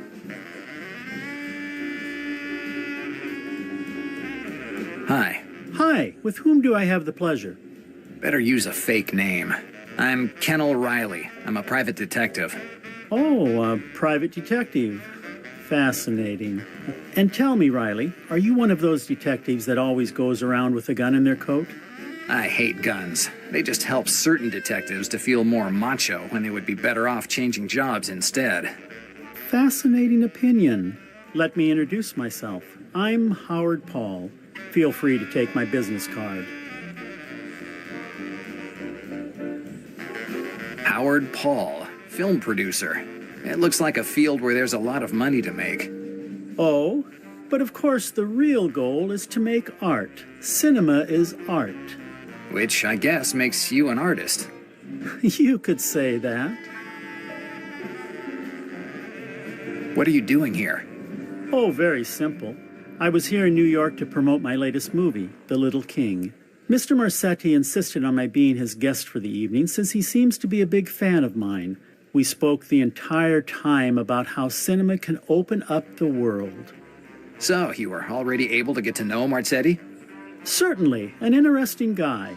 We just ended our chat a few minutes ago when some urgent business kept him at his office. So, Marzetti is still at the joint. The girl at the counter was probably told to say he was out. Let me just say that we need more people like Marsetti. A true cinemaphile is just as important as a good director. What type of movies do you produce? Obviously, ones that sell well. Adventure, mystery, love stories. The genre doesn't matter. What matters is that it sells. And not to brag, but I never produced a film that didn't sell well. You must have seen The Night of the Falcon, right? I must have missed it. I'm not a big fan of the movies. I can assure you that you're one of the few who didn't see it. The critics considered it to be one of the best movies of the last 10 years. You know, it's about a detective, just like you. The director did a great job with the character. He's a real gentleman. He inherited from his family a lovely castle on the Scottish hills, but his incredible fame brings him around the world. From Tibet to ancient Egypt, he knows how to do almost everything. He's a martial arts master, an excellent fencer, and knows more than 8 languages. A great guy. Right. He matches with most of the detectives I know. If it weren't for a certain dyslexia due to excessive drinking, and the fact that the most luxurious place they have ever slept in was a $1 per night motel. You're very funny, and you have the perfect face for the movies. When I get tired of tailing cheaters and 18-year-old runaways, I'll think about it. Bye, Howard. Goodbye. I'm not a guy who worries about a little theft, but now's not the right time.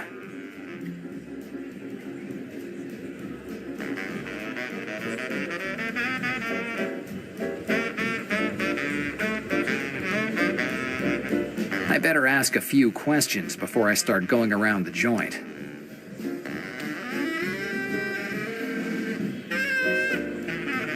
The business card of the famous film producer Howard Paul. I bet that it's with this one that he seduced Harvey Weber's daughter, the tramp.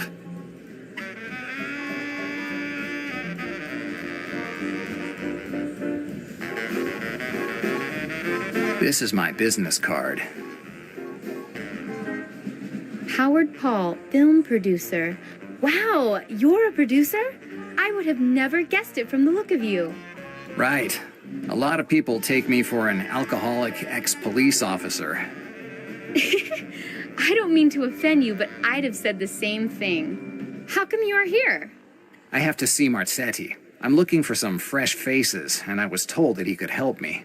Well, if you're a producer, I guess you wouldn't bother Mr. Marzetti. He loves the movies. And maybe you might think of me if you have a part in one of your movies. Definitely. You have the perfect face for movies. Really? Certainly, and I know what I'm talking about. Going back to Marzetti, can you tell me where he is? Oh, yes. He's upstairs in the last room at the end of the hall.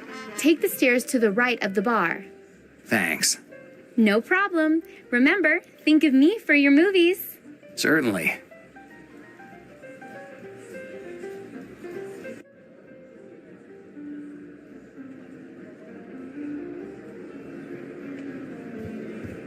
That must be Marzetti's office, and I bet that beast by the door isn't part of the decor.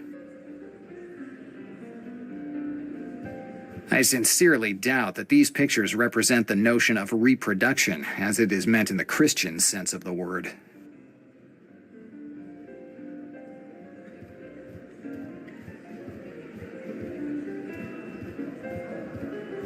Hey, Beast, I want to talk to your boss. That grimace, his size. I've already met this guy. It's the same one that tried to take off my jaw at the port. For a second, I am frozen like a statue, waiting for him to clock me with one of those hooks. Then I think about it. The port was as dark for me as it was for him. He must not have recognized me. At least, not yet.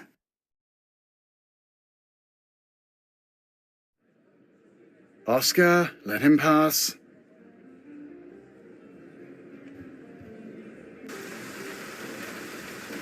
Come in, sit down. Are you Edward Marzetti? That's right. Who are you?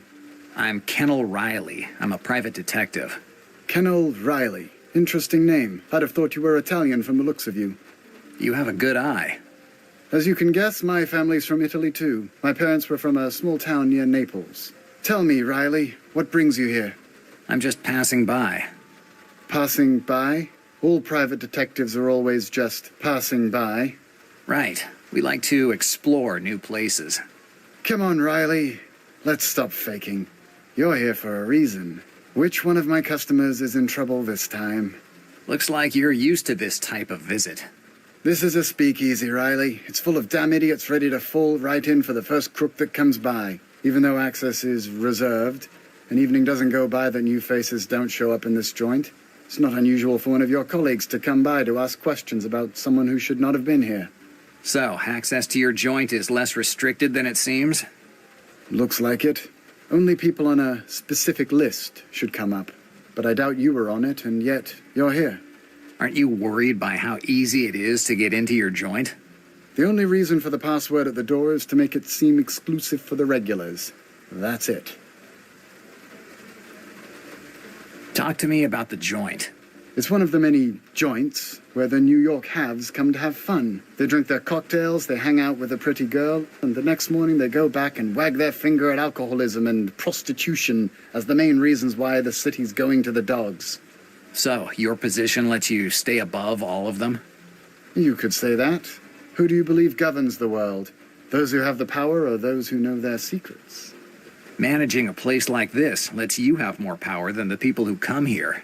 That's right, Riley. You're a quick study. I do what I can. Ah, you're a great guy. Right. And you should see the tattoo of the Balinese dancer that I have on my right thigh. What do you do for a living?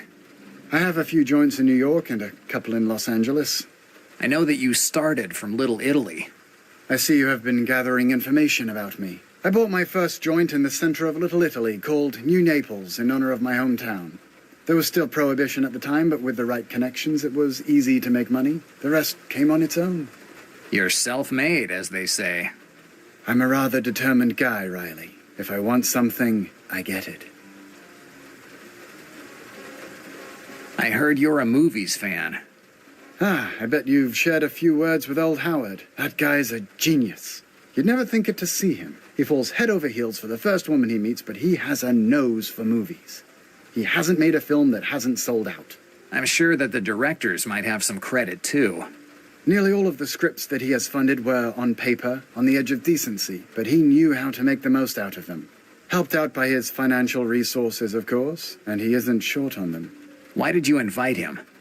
I have money to spend lately, and I've decided to invest it in the movies. They seem to have a good business potential. I've been courting old Howard for months to finance one of his films, but he's a tough guy. He always wants to do everything by himself. But sooner or later, I'll convince him, I'm sure. Bye, Marzetti. It's been a pleasure to talk with you, Riley. Come back to see me. I'll tell the bartender to let you in whenever you want. Just give your last name at the call box. You're not the kind of guy who lets a password get in his way. Marzetti is a shrewd guy. I'll have to be very careful. I certainly can't simply ask him whether he knew Sean, but I'm sure I can find something interesting in his office. But how can I get in there without him being there?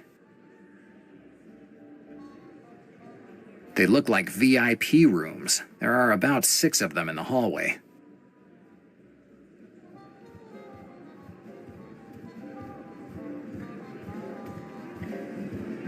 So now we know what this place is really about. It's nothing more than a whorehouse, a high-class whorehouse. It looks like something was going on in this bed. I'd rather not touch it. Rather explicit pictures.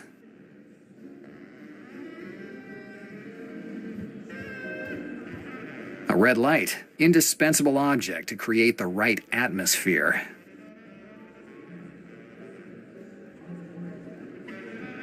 The glass cover doesn't come off. It must be attached to the base.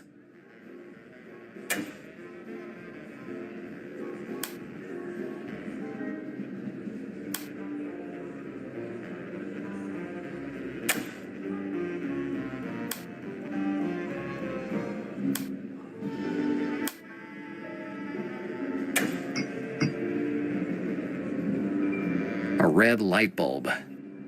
It's too hot to screw out with my bare hands.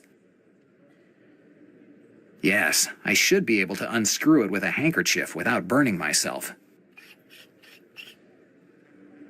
Good. I let it cool down a bit. Now I can get it. With this, the room will become a perfect dark room.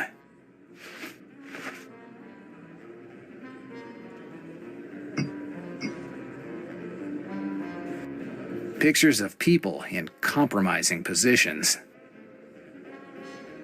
I sincerely doubt that these pictures represent the notion of reproduction as it is meant in the Christian sense of the word.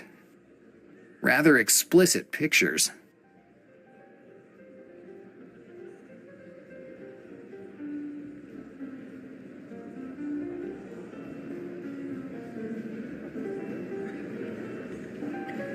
Better not.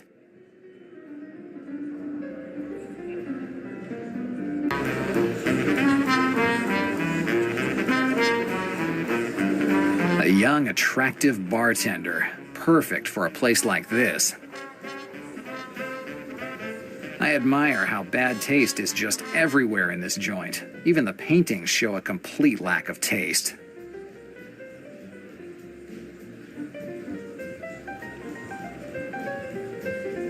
No, better leave her to her cocktails and her acting dreams.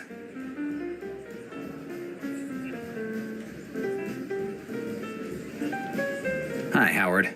Oh, hi again, Riley. Tell me about the offer that Marzetti made you. I understand you've also had the pleasure of speaking with Marzetti. Yes, let's say I've had the pleasure. He didn't send you here to convince me to accept his offer, did he? No one sent me. I'm just curious. His offer is very attractive, but I usually work alone. I don't like partners or investors that stick their nose in the production, or worse, in the direction. So you don't plan on accepting it? Oh, no. Marzetti could offer me all the tea in China, but I'm faithful to my job and I wouldn't change it for anything. Bye, Howard. Goodbye.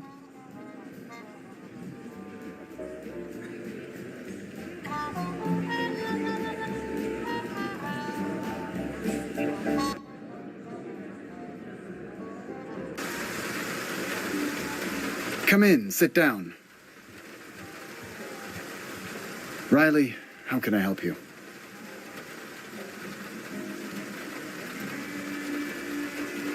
Bye, Marzetti. Goodbye, Riley.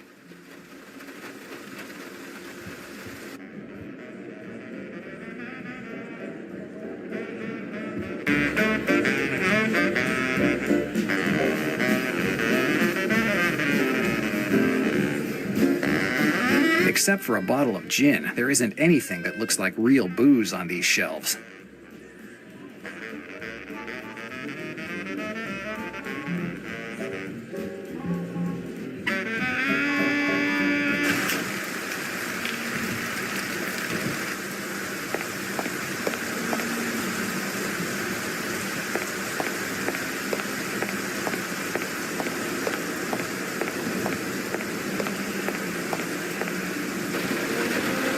Let me guess.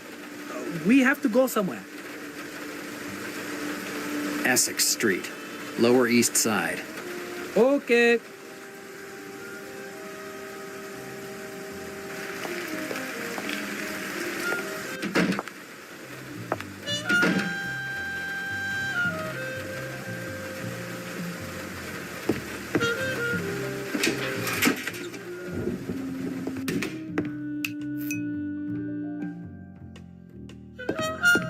My homemade photography lab.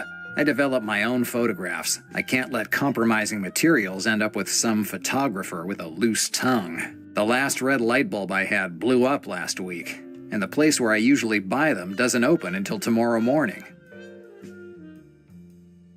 It's not an expensive Art Deco chandelier, but this lamp gets the job done. It provides light.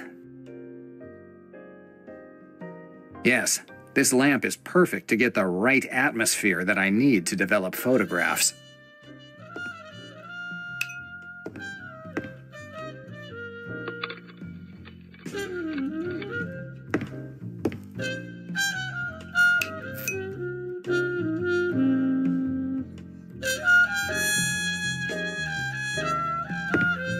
Good. It's time to play photographer. The magnifier shoots its light beam, focusing right on the photographic paper. I take the page, and then I put it in the developing liquid, then in the fastener, and finally, I rinse it with water. I let the photograph dry for a while. 15 minutes, and the magic is done. Now I have a nice picture of Howard romancing with Harvey Weber's stepdaughter.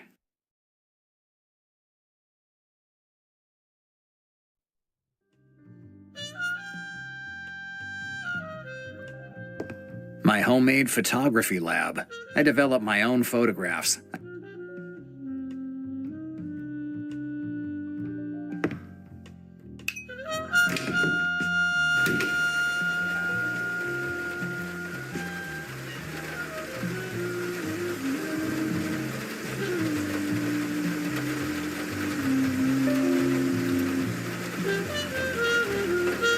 The photographs that show Howard with Harvey Weber's daughter.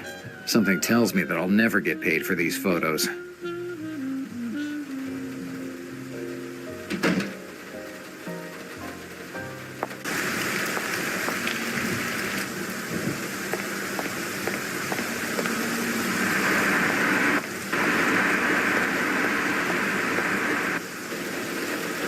Where you want to go this time?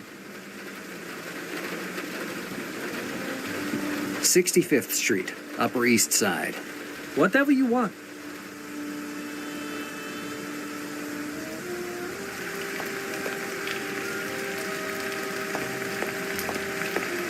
It's closed. If I want to go in, I need to use the call box. Yes? It's Riley. Of course, Mr. Riley.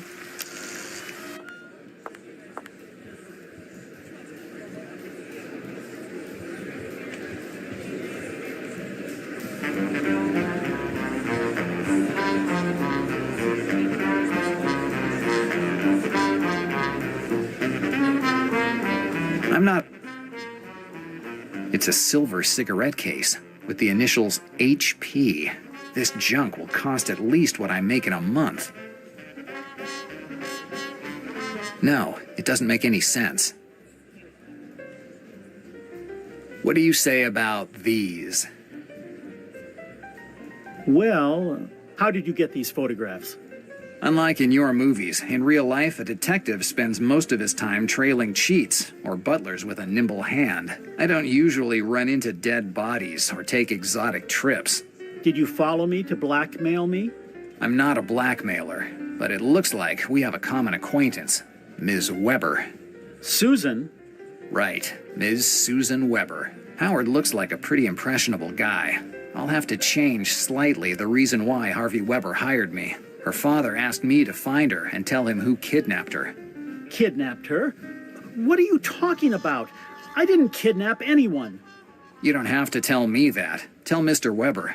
He's a 6-foot-tall, 200-pound butcher. Not exactly the type of guy whom you can calm down by talking about the movies, especially if you got up close and personal with his daughter. And you want to give these pictures to that man? That's what I'm paid for. I'll pay you twice as much. I'm a rich man and I can pay any amount. Don't start emptying your pockets. I've already told you I'm not a blackmailer, but you could be helpful. What do you want for these photographs? You aren't going to give them to some crazy, violent guy, are you? You might be helpful for something later on. You help me, and Mr. Weber will never find out about this little matter. Okay, I'll do whatever you want. But please, don't go around flashing those photographs. I have an offer for you.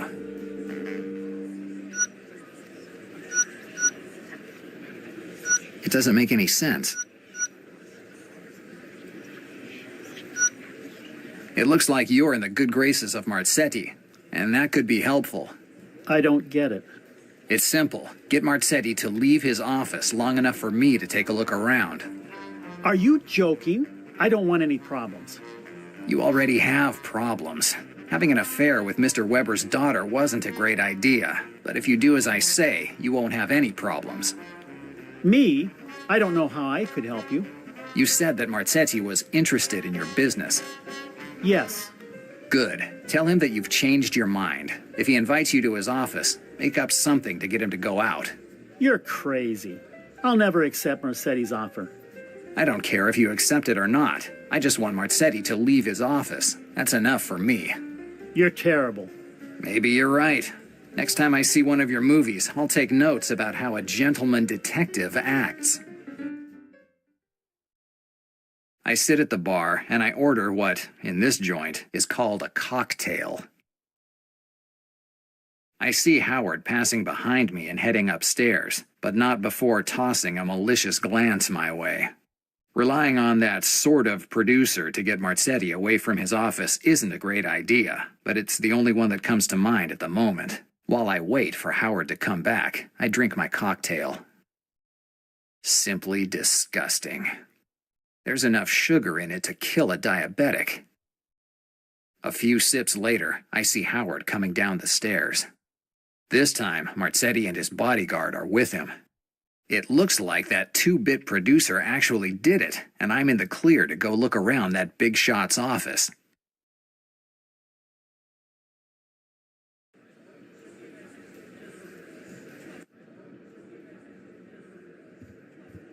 The door to Marzetti's office.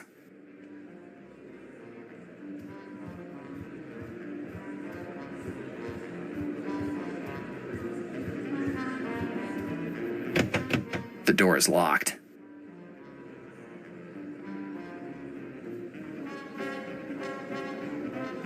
I'd say it's the only way I can get in.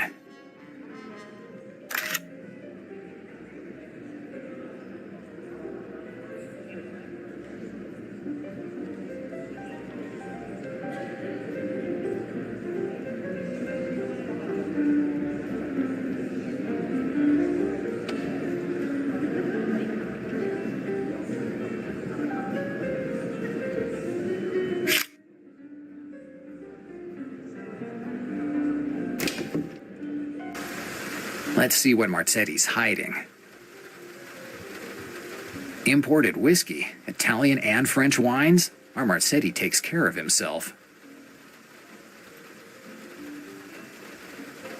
A series of statues and vases from who knows where in the world.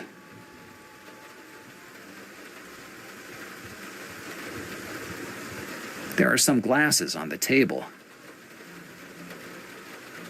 An issue of Upper Class, one of those magazines that teach the rich how to behave in every situation. How to eat lobster properly, what works of art to hang in the living room, and how to avoid paying taxes without getting into trouble.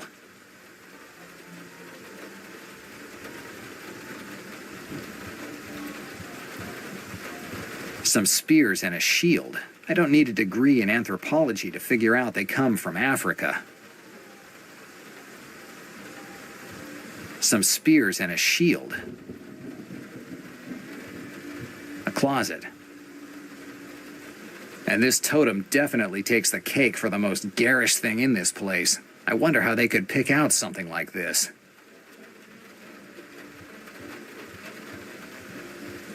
That's an odd thing to keep on a desk. This series of discs doesn't seem like a simple knick-knack.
Sorry, but I must have been absent when they were teaching the rain dance at school.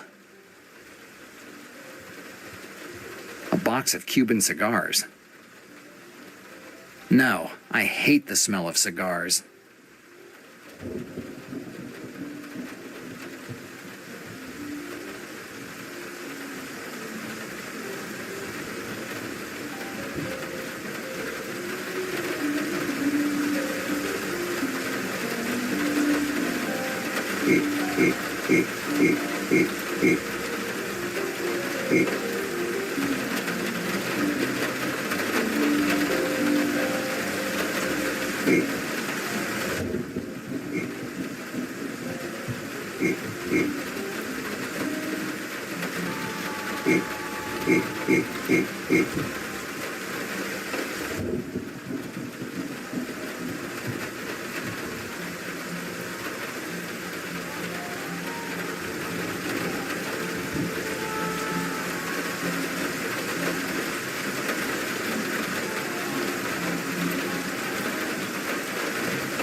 Sorry, but I must have been absent when they were teaching the rain dance at school.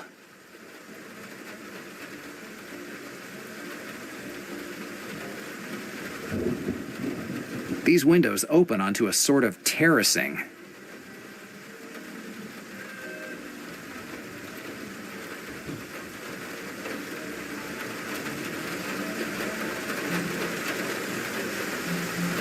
I don't see why I should.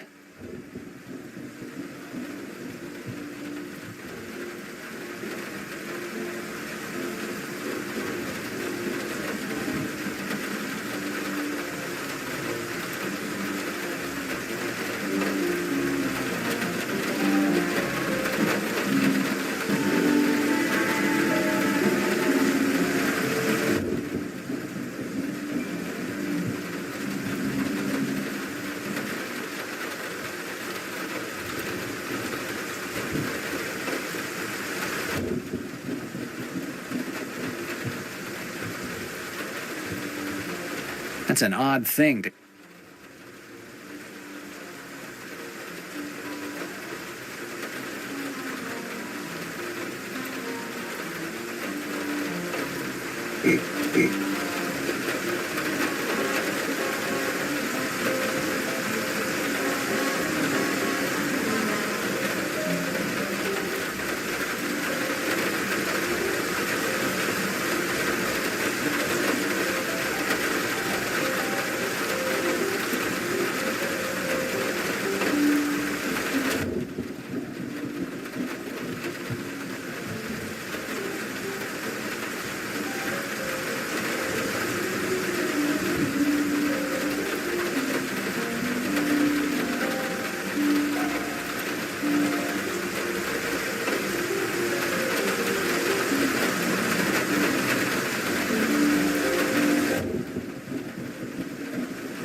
That's an odd thing to keep on a desk.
That's an odd thing.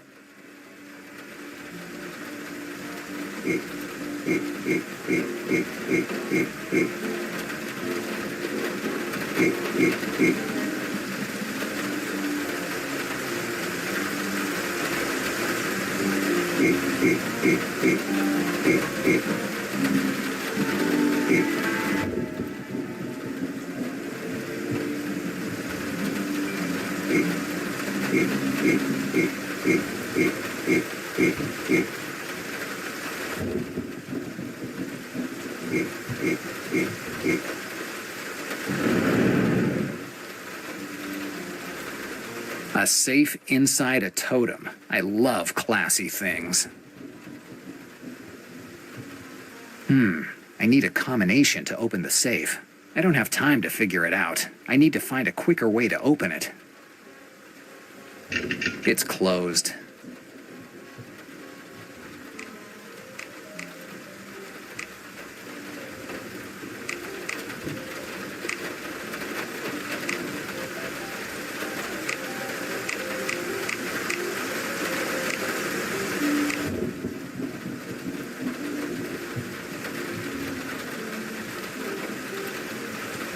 No, it doesn't make any...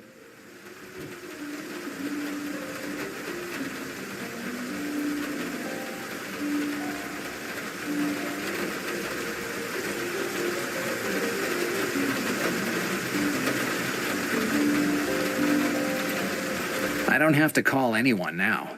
And if I had to, it wouldn't be smart to use this telephone.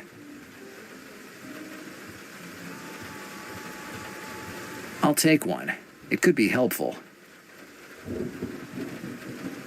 From the smell of it, I'd say that this glass had brandy in it.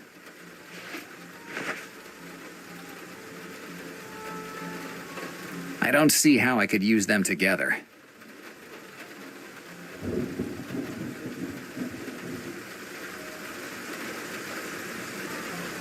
Good idea. I can use the glass to hear when the cylinders of the lock click.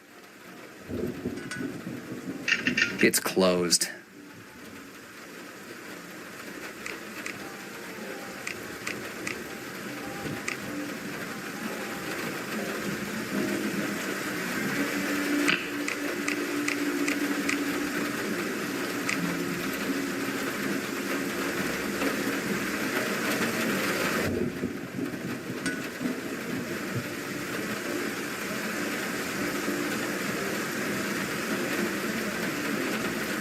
Good idea.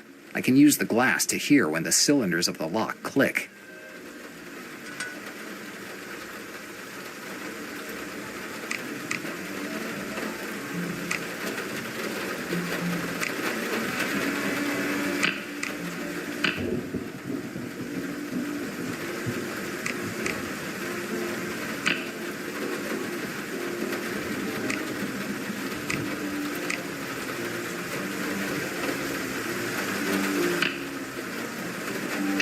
It's closed.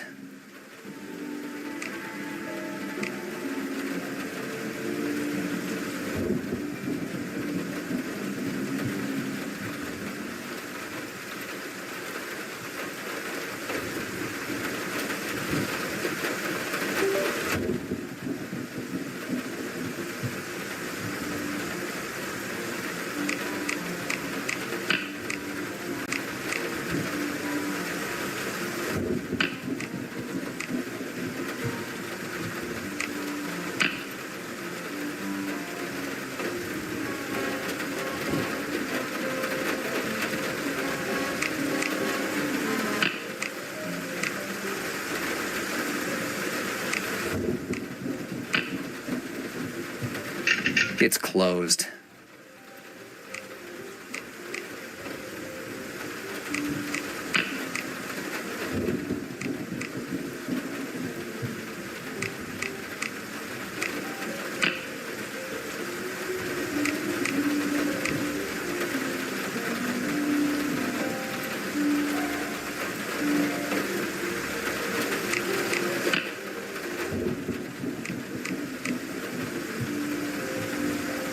It's closed.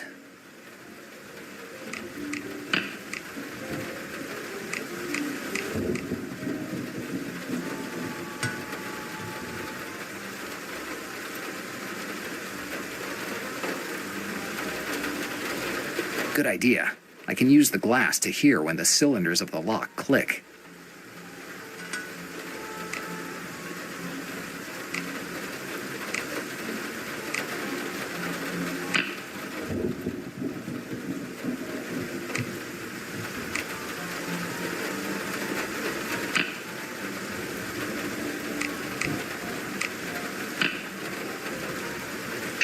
It's closed.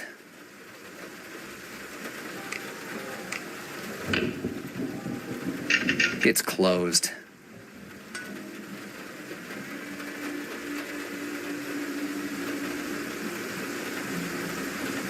Good idea. I can use the glass to hear when the cylinders of the lock click. It's closed.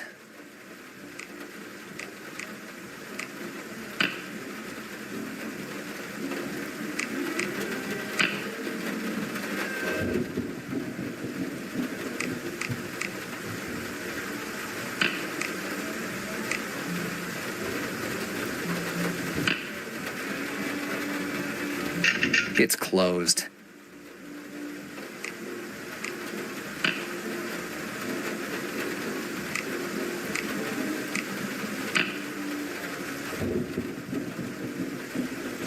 It's closed.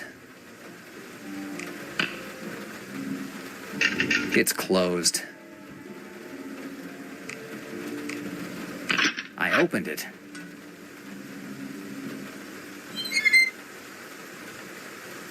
These wads of cash are making me think that I'm in the wrong line of work. I'll take a wad. I'm sure it's dirty money, but it's better off in my pocket than in Marzetti's. Yes, I'll take it. This notebook must have important information in it if Marzetti thought it needed to be in the safe. I'd better think about it.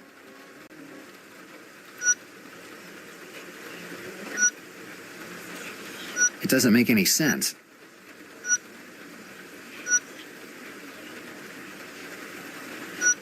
It doesn't make any sense. It doesn't make any sense. I can't think of anything.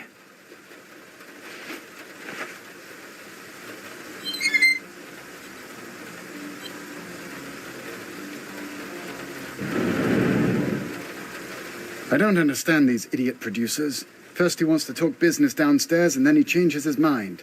He just wasted my time. Oscar, do you have the office keys? Damn it, I must have left them on Howard's table. I'm going to get them. You, stay here. Dannazione. Howard didn't keep Marzetti away for even 10 minutes. I have to find a place to hide right now. Yes, a closet is a good place to hide.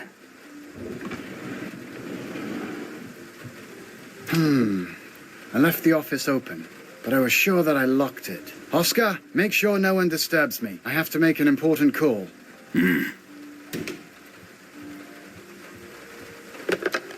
Hello? It's Marzetti. How's the search going? You had more than 2 hours and you still didn't get anything? And who is this guy? Jack Del Nero. A private detective. Let me guess. Is he Italian? How do I know? Simple. That guy was here until 5 minutes ago. He obviously gave me a fake name. Maybe he's still in the joint. I'd better go with Oscar and ask this guy a few questions. No way! We gave you more than enough time to take care of this and you failed. And now we'll take care of it. Oscar? Let's go. We have to talk to our new friend.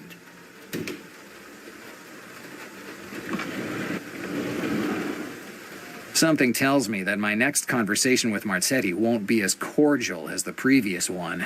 I'd better get out of here.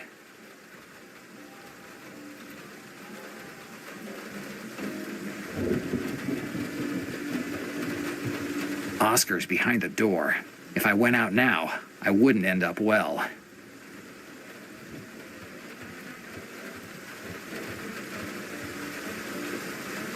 Going out of the door is out of the question. I guess the windows are the only way out.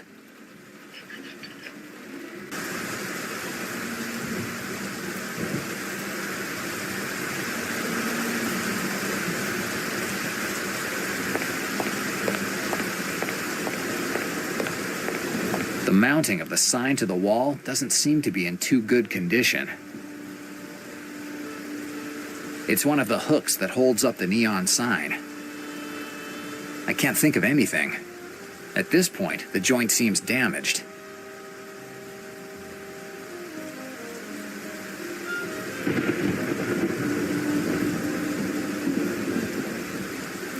I won't get much done without any tools.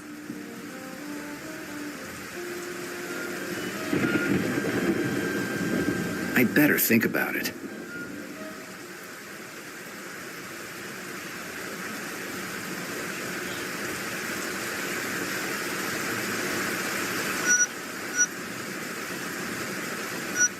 It doesn't make any sense.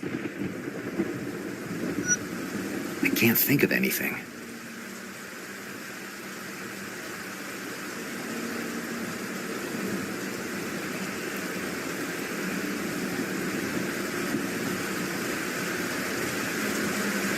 This fire escape could be a good way to get out of here. If only this signboard weren't there to stop me from getting there. This fire escape could be a good way to get out of here. If only this signboard weren't there to stop me from getting there.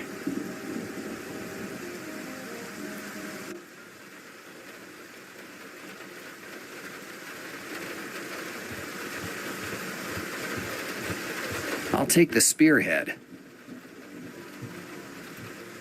It's not very sharp, but it looks rather strong.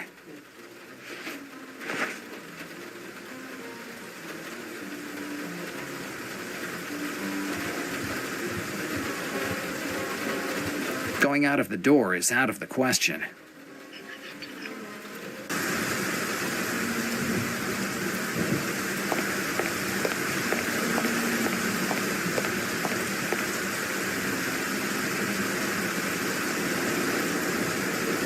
I could try to lift it with the spearhead. Let's see. It's one of the hooks that holds up the neon sign. At this point,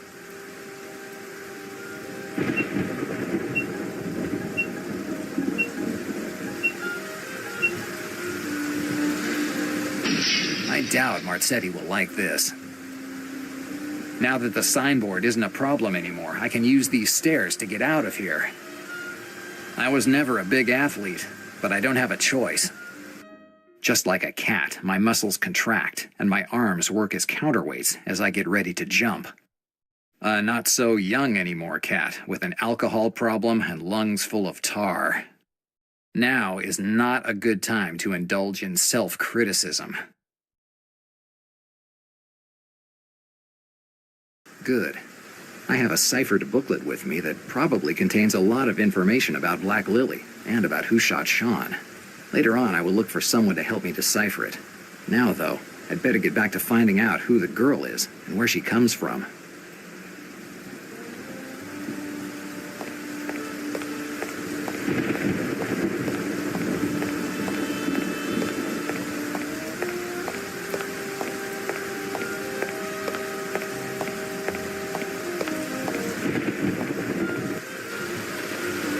Let me guess. We have to go somewhere.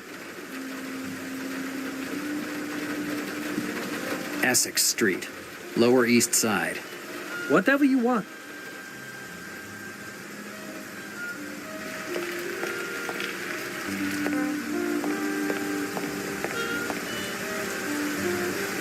It's the notebook I found in the safe at Marzetti's office. I tried to take a peek at it, but it's all mumbo-jumbo. Looks like it's written in code. I need to figure out how to read it, but I can't think of how right now. I need to think about it. I better think about it.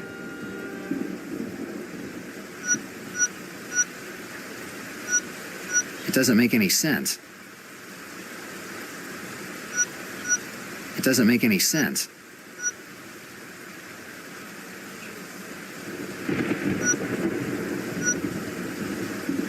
It doesn't make any sense. It doesn't make any sense. It doesn't make any sense. It doesn't make any sense. I can't think of anything.